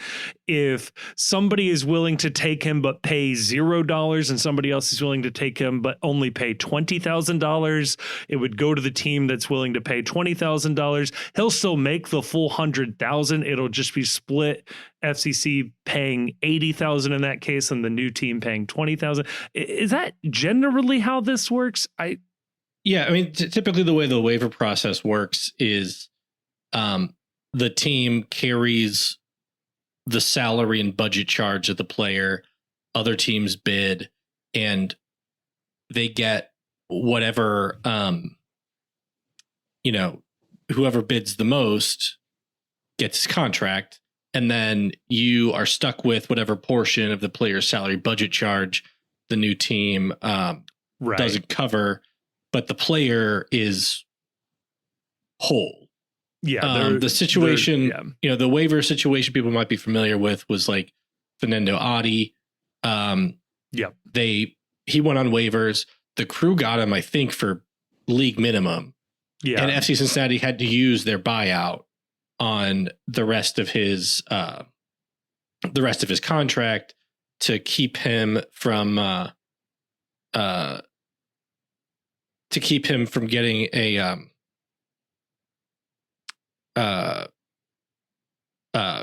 taking up a DP spot. There is something that I'm not super familiar with, but I just want to flag it that there are contracts, there are like semi-guaranteed, there is a contract category of like semi-guaranteed contracts where MLS can they have like a guarantee date where if they're not terminated by that date they become guaranteed contracts. I have no reason really to believe or that this applies to Brett Halsey, but I just wanted to mention that is a contract category out there that could change the answer. Yeah, the other thing I was thinking too is, and again, I don't think it applies in this situation, but folks with no trade clauses don't go through waivers. We saw that with one of the Dos Santos brothers when they were... Happened to Josie, happened to Joseph Martinez. Yeah. When they were sort of waived, but the waiving team had to sort of find a partner to take them having been waived. Very awkward with that. So there you go. Well, that'll do it for part one. Part two, we'll hit some Patreon questions. Whoa. Part three, there's another Tigres match probably tomorrow by the time you're listening to that. So we'll touch on those and we'll get you out of here. Damon, thanks for being here for part one, man. Wait, Damon, before you go. Oh, good, because I had a couple stories to tell, so go ahead. Okay. Oh, you can do that. Tigres prediction. 1-0 FC. Ooh. Whoa, that would see us advancing. That would be exciting. It's wishful thinking, but that's all of my predictions. All right, Damon, give us a good story. All right, I have two. The first one is, you can ask Carter about this. He apparently left the press box to go get food in the stadium, like on the concourse, which, I don't know why you had free food in the press box, but whatever. It's that bad. It's just chicken tenders and other chicken accessories. But he went out to get the Korean corn dog, I think. That's an excellent choice, though. I take back all the thoughts I was having. He comes back and he's like, so I get down there and I'm going to get this corn dog, and people stop me and go, "Hey, aren't you the guy who writes for FCC?" And he got super excited. He's like, "Yeah, I am." And then they asked him what his name was. Which I was like, so they recognized your face, but didn't know your name. Isn't that like backwards for a writer? I love shouldn't that. they know your name and not know your face? They only know his voice from the postcast. That's what I'm choosing to believe. And the other, Chief, you'll like this. I just posted it. Some indie wrestling thing announced that they're going to have Minoru Suzuki versus Butterbean in a match. I'm so into this. Where and when? It's WrestleCon. You can see it. I just posted it into the wrestling. Hell yeah. In the Pride server. Dan Severn is also going to be the special guest enforcer. just a wild bunch of news there. Some of that will make the air, Damon. Thank you so much. Let's go over to part 2. Before we get on over to the next part of the episode, I do want to tell you about our friends over at Cincy Shirts. That is right. New year, new you. Go pick up some new threads over at Cincy Shirts. They got what you're looking for. They got Cincinnati sports. They got Cincinnati culture, Cincinnati geography, Cincinnati businesses. Everything you're looking for, they got it over there at cincyshirts.com. Hey, when you're there, use the promo code ThePostCincy, all one word, all caps. They knock 10% off your entire order for using that one. And if I don't mind dropping this one, we sell merch through Cincy Shirts. That's right. You want a Post shirt, a Cincy shirt from Cincy Shirts? Check them out. It is good stuff there. We will have new designs for the new year, but they're not there yet. So this might be your last chance to collect some of these designs. You want an Opie shirt, one of the 12. They got some good stuff there. Hey, they're not just online. They're in person as well. Go check them out in Loveland and in Northern Kentucky. They've got 2 fantastic locations. They will print on demand. You can work with them, come up with maybe a little goofy idea. They'll work with you, I promise. And again, the promo code, ThePostCincy, all one word, all caps. They knock 10% off your order. That works on Post merch as well. Want to support us twice? Absolutely, you can do that. So huge thank you again to our friends over at Cincy Shirts, and a huge thank you to you, listener, for using that code. All right, we are back in part 2. We are going to get to Patreon questions, but there are just a couple more pieces of news that we wanted to touch on before we go anywhere else. First up, Nick Hagglund started for FCC 2. They lost 1-0 to the Toronto 2 team, but good to see Hagglund out there. And Dado Valenzuela came in off the bench. So 2 first-team guys that have been out all season. I know Hagglund had been on the bench at least against Philly. I don't remember if he was on the bench against Tigres. He was not available versus Toronto, but good to see those guys coming back, which is good to see. And then finally, Grayson, you reminded me the league released or even re-released GAM totals for the teams around the league following, I guess, compliance day is really it. Teams can still make moves. There's still the transfer window is open, but they were just giving us an update. A couple of notable items there. Miami still has a bunch of GAM. LA Galaxy had a goose egg. They were reporting $0 in GAM.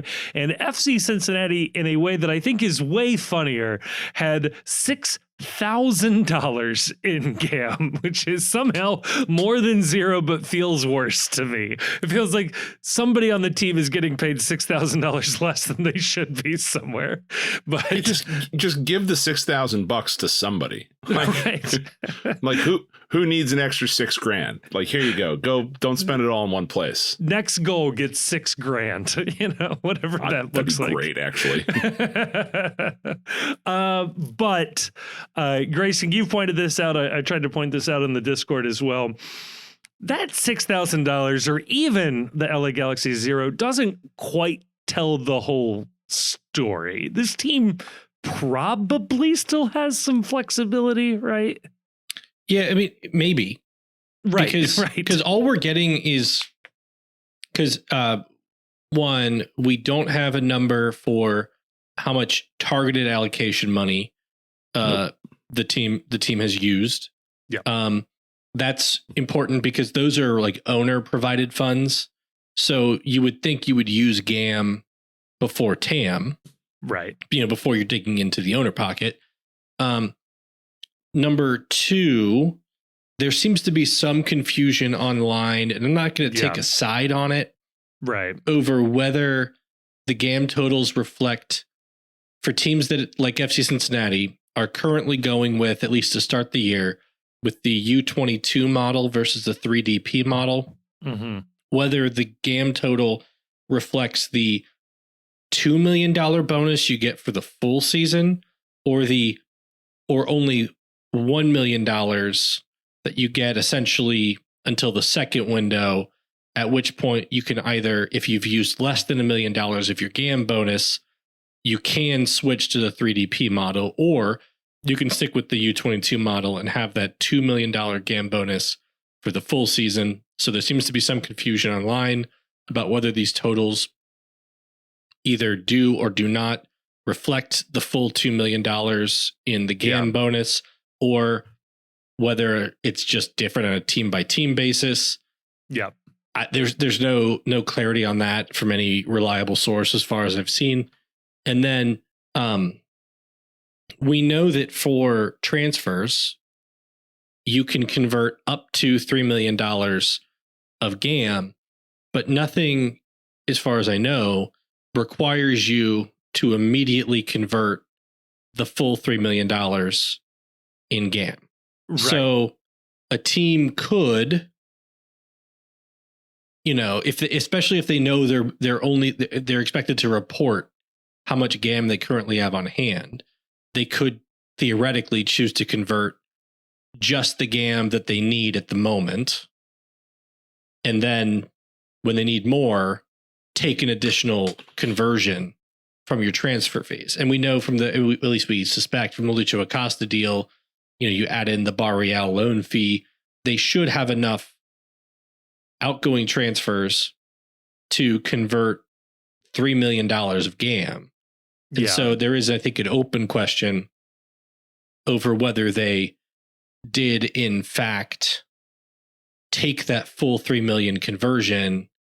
And so there's some amounts of GAM that may be available to them that aren't reflected in this total. The only way that you would know that would be if there were running GAM totals for each team. Yeah. Where it's like it shows the conversion and then shows the deduction against the conversion. Right. But I do think $6,000 is a very funny number. Maybe, they're saving it for a nice trip to Aspen for spring skiing. The other question, you just stay like 2 nights at the Hotel Jerome, maybe. Yeah. The other thing it doesn't answer, as far as I can tell, is this: we still don't know how much actual salary cap space this team has, do we? So we won't. Yeah, we won't get the MLSPA numbers until the close of the window. So they'll want, if there's any new incoming signings, they'll want to be reflected in that initial salary dump. Guys who get bonuses, and Grayson, correct me if I'm wrong, I think the bonus is reflected on their salary hit the following year. That's what's been reported. Yeah. That's what FC Cincinnati and LA Galaxy and other teams have said. When you have a good year, guys earn bonuses and they get added to the cap against the salary budget the following year. I think Chief brings up a good point. Like if they are holding on to like $200,000 in roster budget space, right? Like if they've intentionally used a lot of GAM, and it's like, okay, well, we also want to bring in two U22s, so we're holding $400,000 in roster budget space. That's something that we have no way of knowing.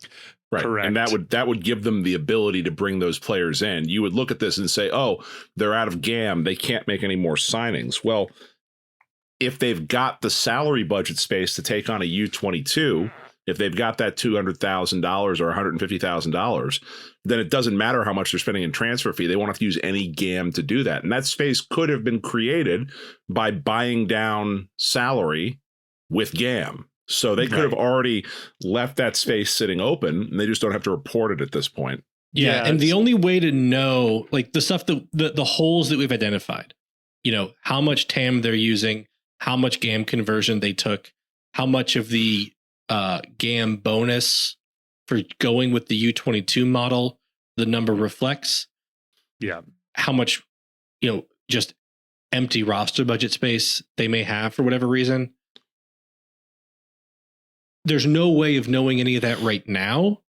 In about a month, the salaries will be released, and those aren't perfect numbers either because they don't reflect certain things that go against the cap, like green card fees and things.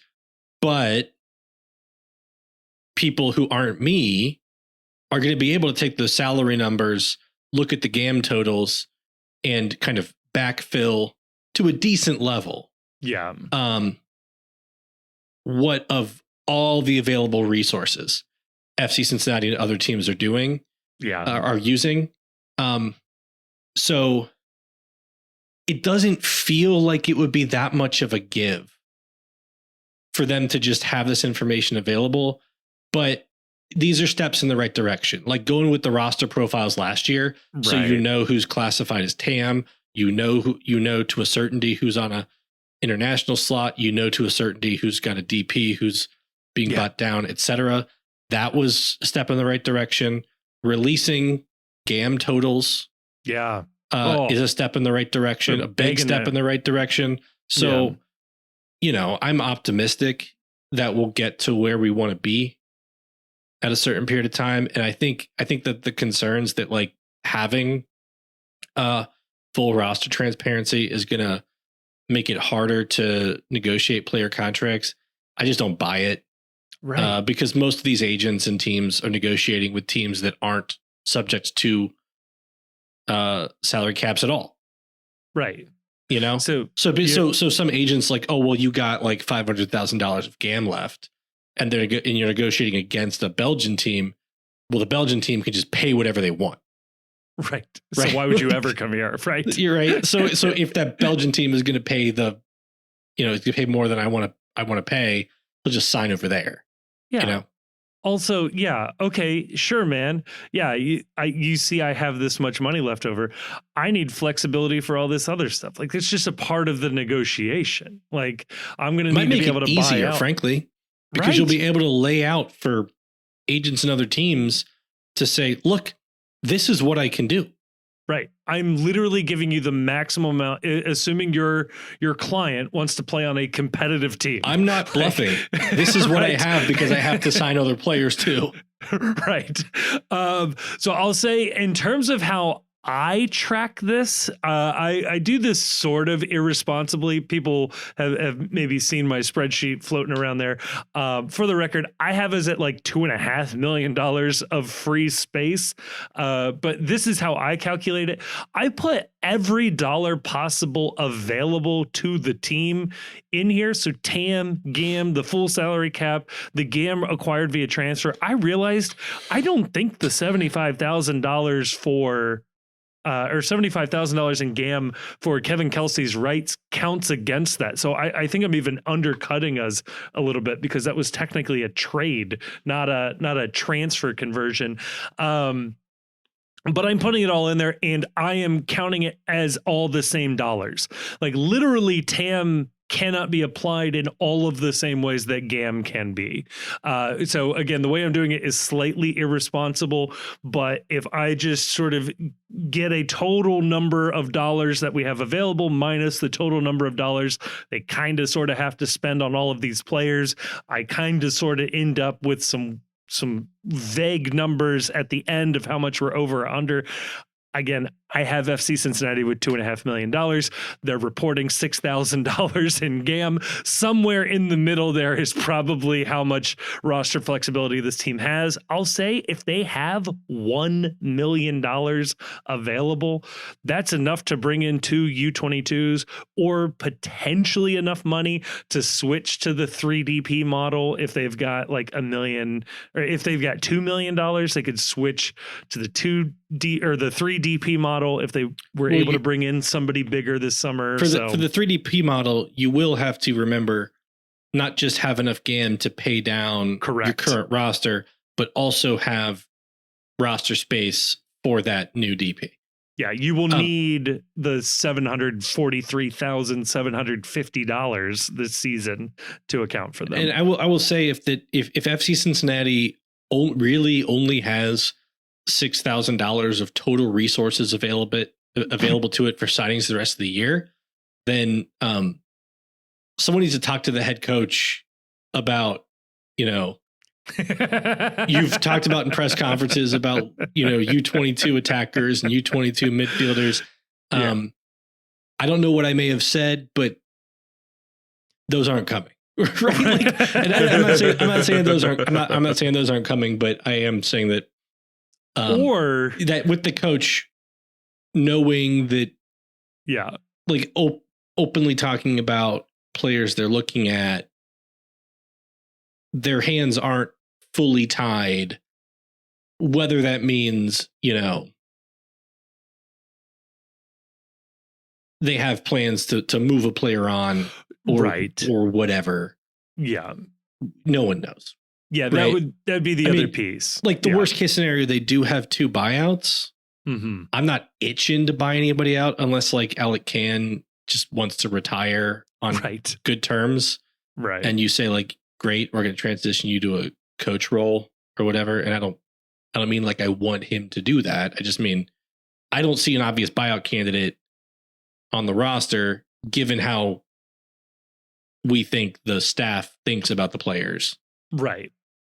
Yeah.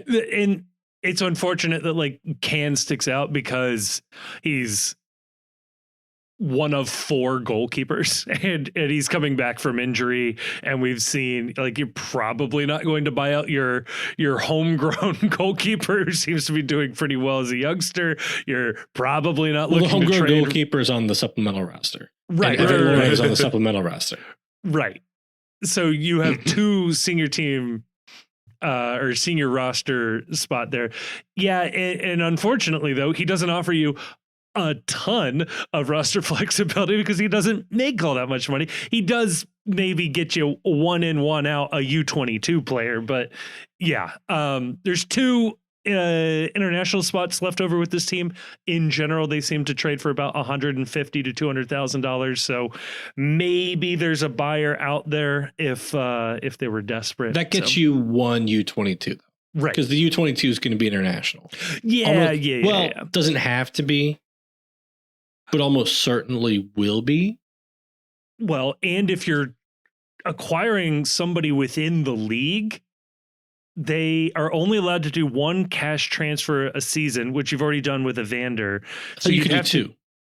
Okay. If you can do 2, then potentially you could do that. You could do a cash transfer for U22. I was just going to say, if you have to trade GAM to bring them in, and you absolutely don't have room to do this. So there you go. $6,000. A club may trade away up to 2 players and acquire up to 2 players in exchange per MLS season in exchange for cash. So they could buy somebody's homegrown and make them a U22. And make them a U22 and fund that by selling an international spot. But, I guess the net of it is, don't freak out. Yeah, I wouldn't freak out. I wouldn't freak out. The answer is we can talk a lot about it. We don't know. We're missing key points of data here. Yeah. But props to the league or freak out doing this. Live your life. Yeah, I'm not going to tell you not to freak out. I love a good freak out. Let's go over to Patreon questions, where the lovely and talented and attractive patrons support this show financially by paying us $2 a month. You get access to asking questions. I was going to say access to the Discord. Folks, that is complimentary. You can join the Discord. Chief, I made some changes to the Discord this weekend. I think for the better. Yeah. It's better. All you can get there's a news feed now for FC Cincinnati news with a lot of the reporters and a lot of the team official sources. We've got a one-stop shop for all of our Twitter feeds if you feel compelled to see those. And also, if you're a Patreon, I did give away my tickets this week in the super secret Patreon channel that no one can post to, but they can only see. So the funniest bit, I think. Yeah. You get access to a secret channel that you cannot participate in. Right. But there were tickets. There were tickets there this weekend. So I gave away a Bailey ticket. That's right. I gave away a Bailey ticket in there as well. So it may become the place to have us offload our extra tickets there. So as a part of subscribing to the Patreon, you get to ask us some questions. One of those questions comes to us from Key, and I'm going to say we already answered this, but I just want to say it because they paid $2. With the news of Dortmund fans coming to TQL to scout the venue, under what circumstances would it be okay to see black and yellow in the Bailey? If Crew Cat is being burned in effigy, I think that'd be okay. Yeah, mockingly on a tifo that is being hoisted or displayed in the Bailey. Look, if Dortmund is here, I understand Dortmund fans are going to want to wear black and yellow in the Bailey. It would just hurt my heart. Okay. Surely it wouldn't be the Bailey. They would open the seats out. It would be like, it would be the yellow wall. Yeah. Yeah.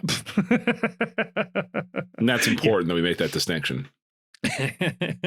No, they would absolutely have to drop the seats down. Drew 0001 asks, what is a question? Anybody want to take that one? I don't know, Drew. What do you think a question is? So that was a statement. What is a question? What is it? Yeah, it is actually. Does punctuation make it a question or? See, this is one where I do think that like Spanish has one up on English, because I really do appreciate getting the punctuation mark ahead of the sentence that alerts me to the fact that a question is being asked. As somebody who has had to read a number of children's books of the last couple of years, I have absolutely started sentences and then had to change my inflection halfway through when I realized, because it's such large print and stylized print that I'm like, I start reading, this is a question. Hang on, you gotta go up at the end. Gotta go up at the end. No, because like without that punctuation mark, it turns every sentence into a mystery that you don't solve until you reach the end. Right. So the answer is yes.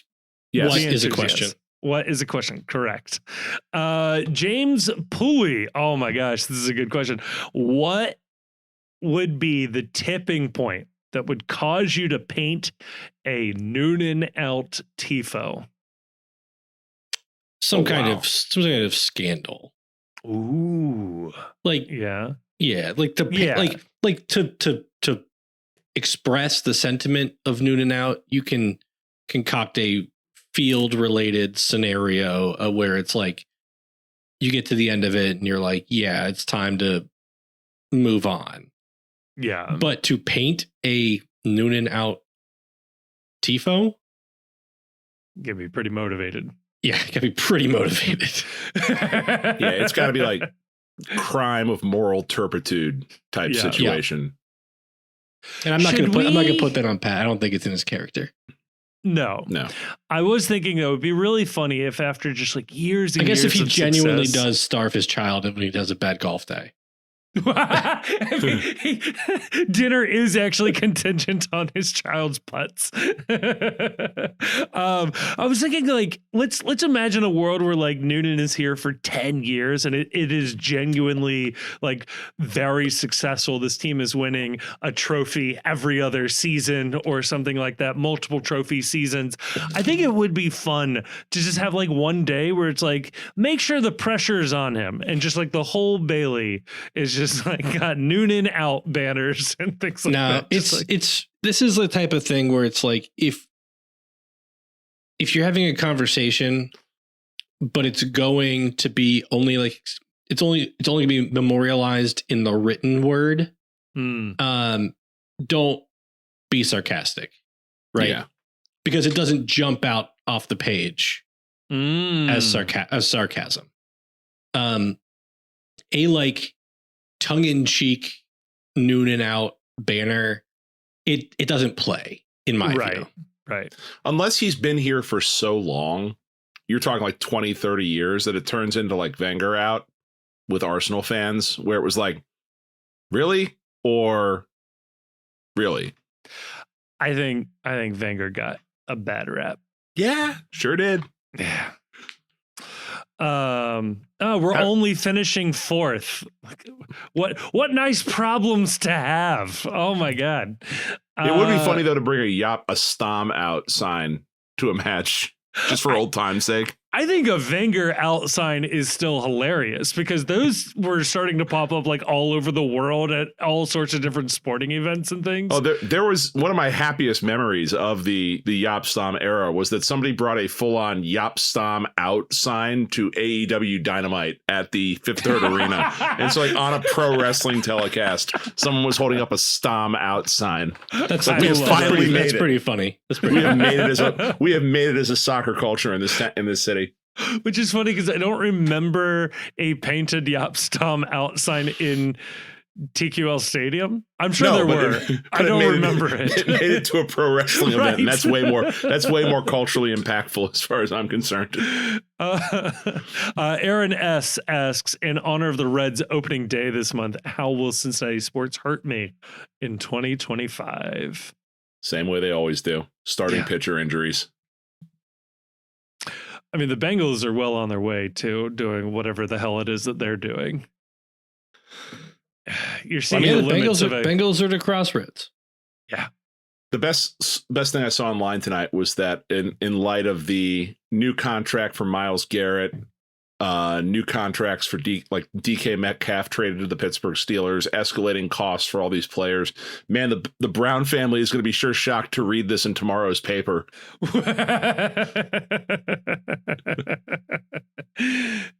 Hear me out. Re-sign Chase, trade Burrow. They'll never see it coming. Zig when others zag. You could probably acquire the 30% ownership stake in a franchise for trading Burrow somewhere. So it might be a long-term play. The Reds are Burrow again, like soon after that Josh Allen deal. The Reds are gonna. Well, I heard Josh Allen or Joe Burrow's already called Laurel. Oh no. And the article's being written, he's still making less than Josh Allen. Despite playing in more Super Bowls. Damn. The Reds are going to suck and they'll trade Ellie. Yeah. I actually think the Reds are going to be pretty good this year.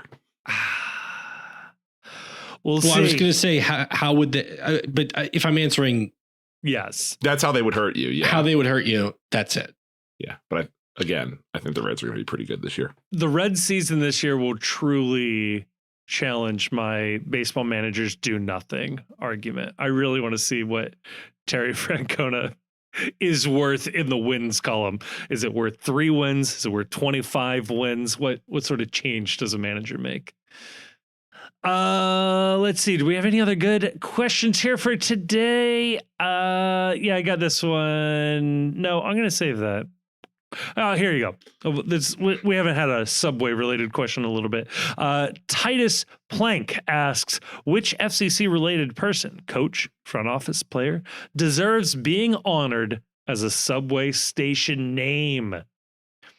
As somebody who grew up in Cincinnati, is famous people name like a subway station named after a famous person? It doesn't feel like a thing that happens, does it? I mean, there's a couple in DC that are named after people, but that's only because there's a park or something. It's like the street, yeah. And like there's a Wrigleyville stop.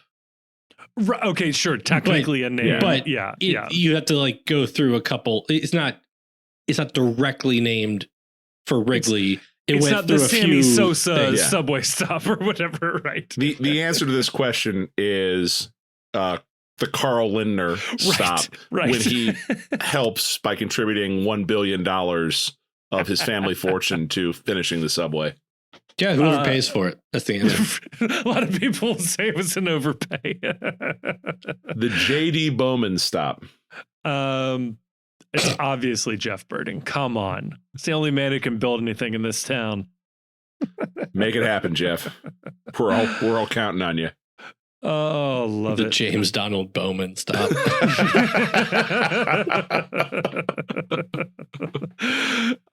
That'll do it for Patreon questions. Let's touch on Tigres. We do not need to spend too much time on it in part 3, and then let's get out of here.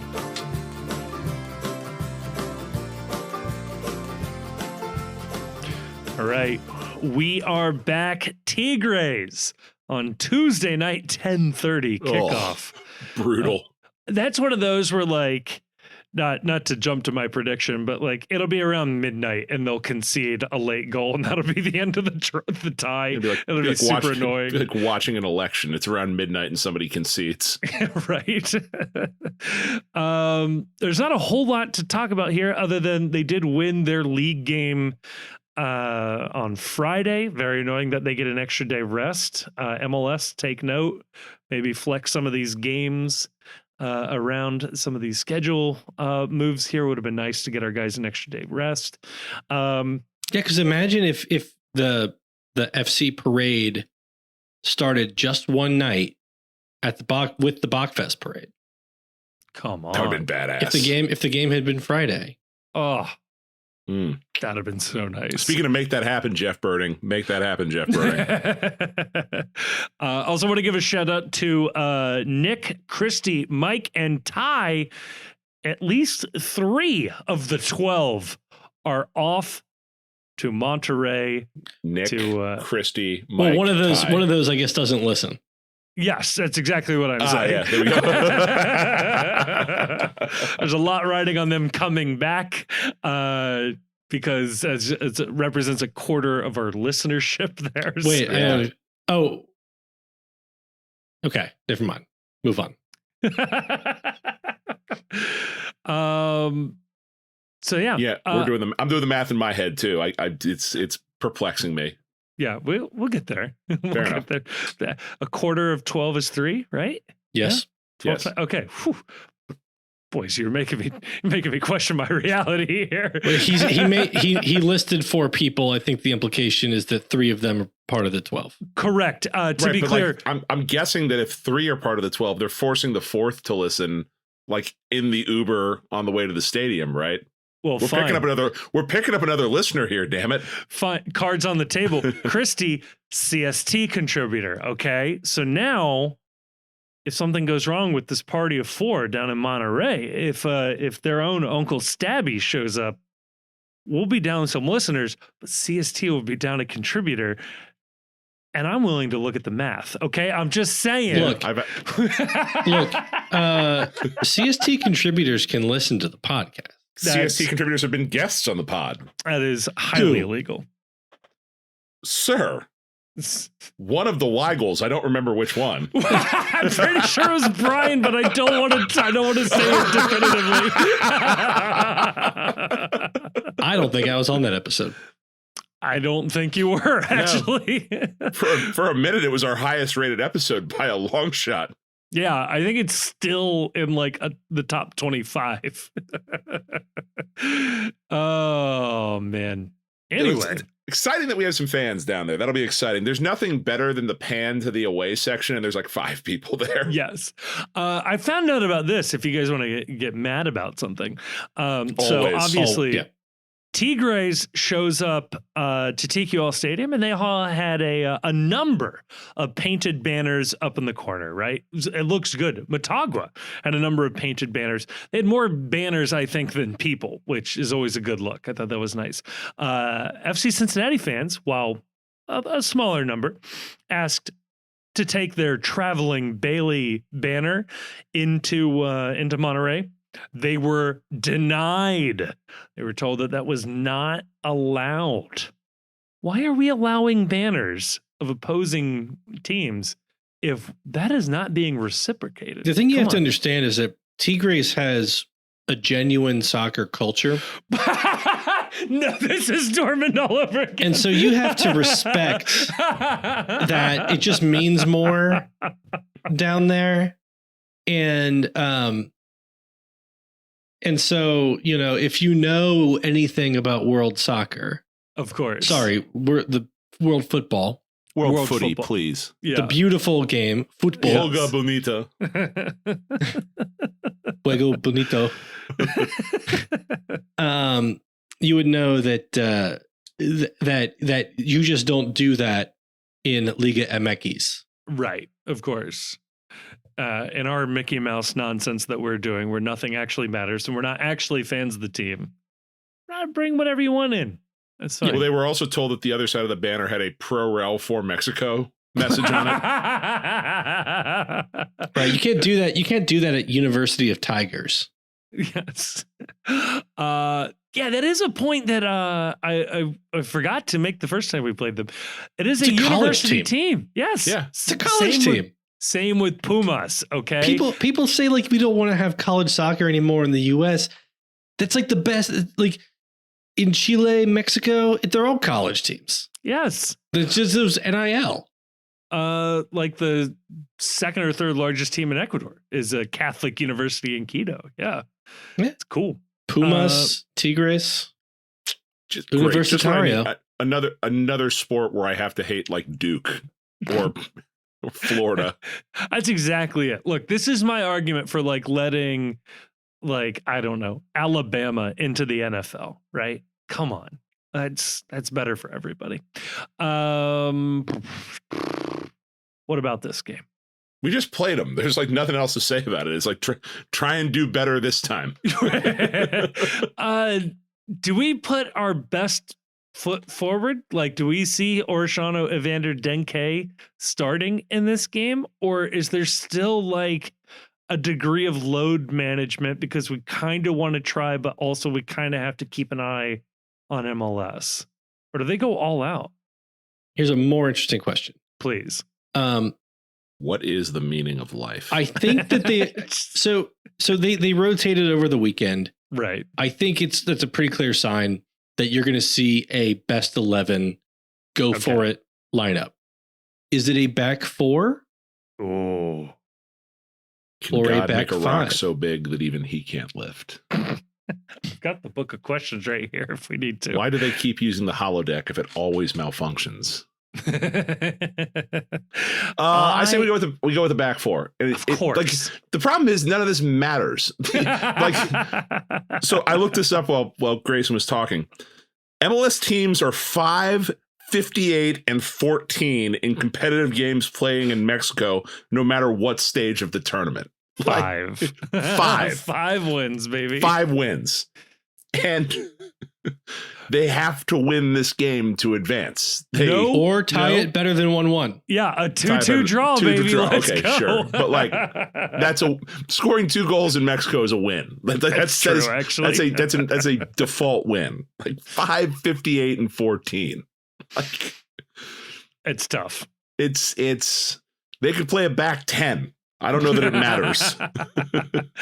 I do think because you have to score 2. Like that, they have to score 2 if they're going to advance. I think playing with fewer defenders and more midfielders and therefore more attacking options makes the most sense. And is there a reality where you just park the bus for 60 minutes, then throw all your attackers on and go nuts looking for a 1-0 win? I don't think so. I think Tigres will have more of the ball. Yeah. And that we will expect to get more opportunities in transition. But I think that even planning for a game like that, you still don't park the bus. Because we have players, like they're good enough. Like we have guys who are good enough to play with the ball, you know? Yeah. Yeah. Normal caveats on that first leg, whatever aside, like we went toe to toe with them. Like they didn't feel like a vastly superior team. It wasn't an SEC team versus an FCS team out there.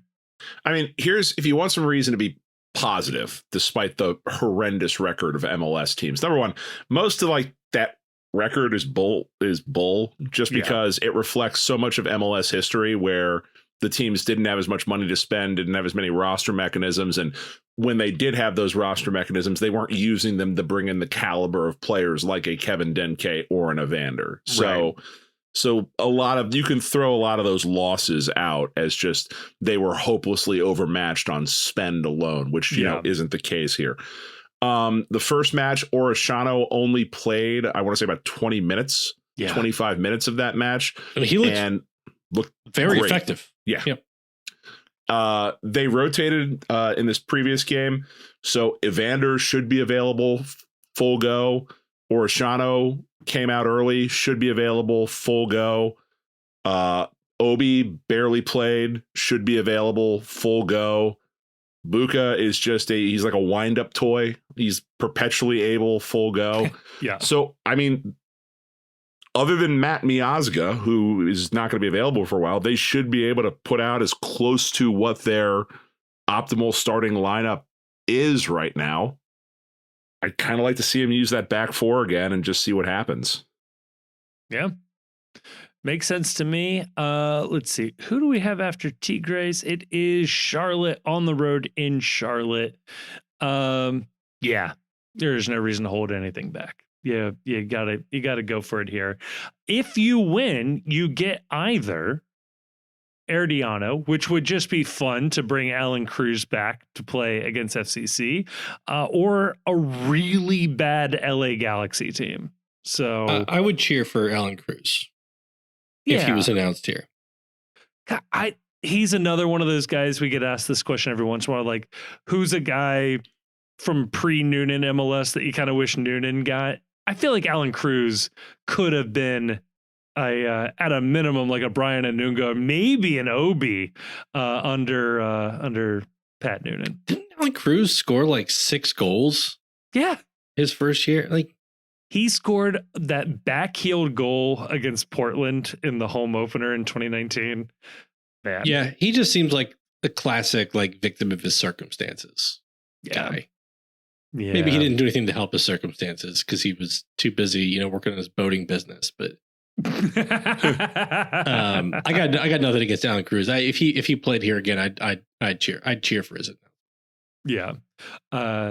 In Herediano would be fun. Like I don't want to play LA Galaxy. We've played them before. I want to play new teams. That's the whole point of the continental competition. So that takes us to predictions. Chief, I assume you don't have us advancing, but what do you got for us? I do not have us advancing. I have us falling in this game 1-0. 1-0. Grayson. We advance 3-3. Be a wild game. Oh my God. I don't know That's if my what heart I want can to see. take that. That'll be worth staying up for. How does the 3-3 happen? That will change. We jump out to a lead. And slowly it gets whittled away. Or no. Here's what happens is we jump out to like a 2-0. They tie it 2-2. We go ahead 3-2. They tie it 3-3 late. And then there is like 15 minutes of stoppage time. And it is just absolute utter nonsense. And that leads to one of my favorite moments in a soccer match, and that is the score the goal, grab the ball out of the net, and run to reset it as quickly as possible because you're chasing a deficit. I love that move, but I feel like, I don't know. I kind of wish guys performative. Yeah, it's 100% performative. I wish guys could celebrate good goals even when you're losing. Like, I totally get it. You don't want to look like an asshole jumping around for your own individual glory. But, like, sometimes we get robbed of a moment of, like, a truly great goal where a guy doesn't get to, like, embrace it, enjoy it. I think the most infuriating result, and it feels like this could actually happen, the most infuriating result would be... You're about to steal my prediction. 1-1 and lose in penalties. I was going to say we win 1-0 and we lose in penalties. If we win 1-0, we advance. So okay, so win, 1-1, lose in penalties. 1-1, that's my prediction. Lose in penalties, but Tigres, after the game goes to 1-1, Tigres picks up a red card, and we have like 30 to 40 minutes. I don't like that at all. Up a man and still can't score. I swear to God, I'm going to go back and do this. If somebody does this, I will Venmo you $5 or buy you a beer at a game. We have to have a negative goal differential when playing with at least a man advantage since joining MLS. You got to go all the way back to 2019, but I feel very confident that we have a negative goal differential up a man. I don't think we've scored more than like 1 or 2 goals up a man. And we have conceded like 4 or 5. Yeah. So yes. Yeah. No, right. And I think it's important that what Kevin's talking about is only up a man, not the result of the game. Correct. Right. Correct. During the time where we are at a man advantage, it's like a plus minus in hockey that we are negative goal differential, negative we plus could be minus. Winning a game 6-0. They get a red card. We don't score an additional goal. That is a 0 goal differential up a man. That's how I'm reading that. Yes. Yeah. So you can't just look at score lines with red cards. It's more annoying than that.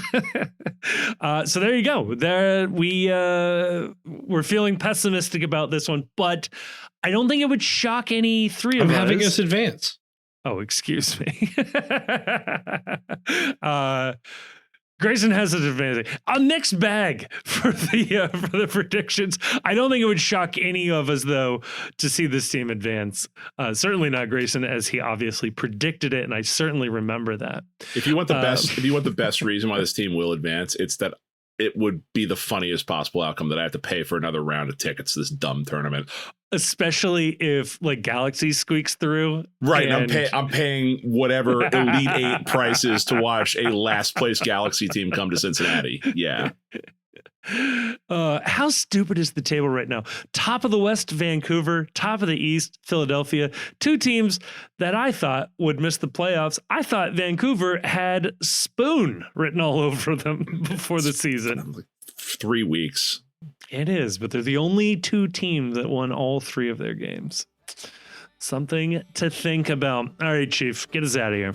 Fuck Columbus.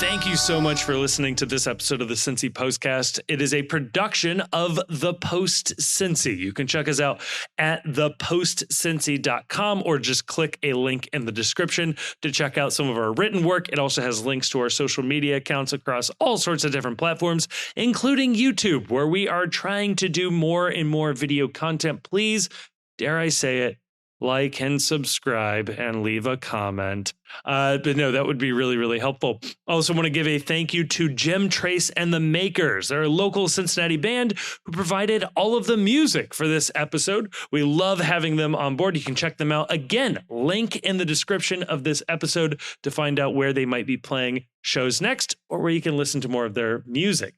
Also want to give a massive, massive thank you to the awesome and very attractive patrons over on Patreon. It is a voluntary subscription that people take out with no real promise of anything extra that keep this show afloat. And we are so, so thankful to those of you that have decided to take that commitment.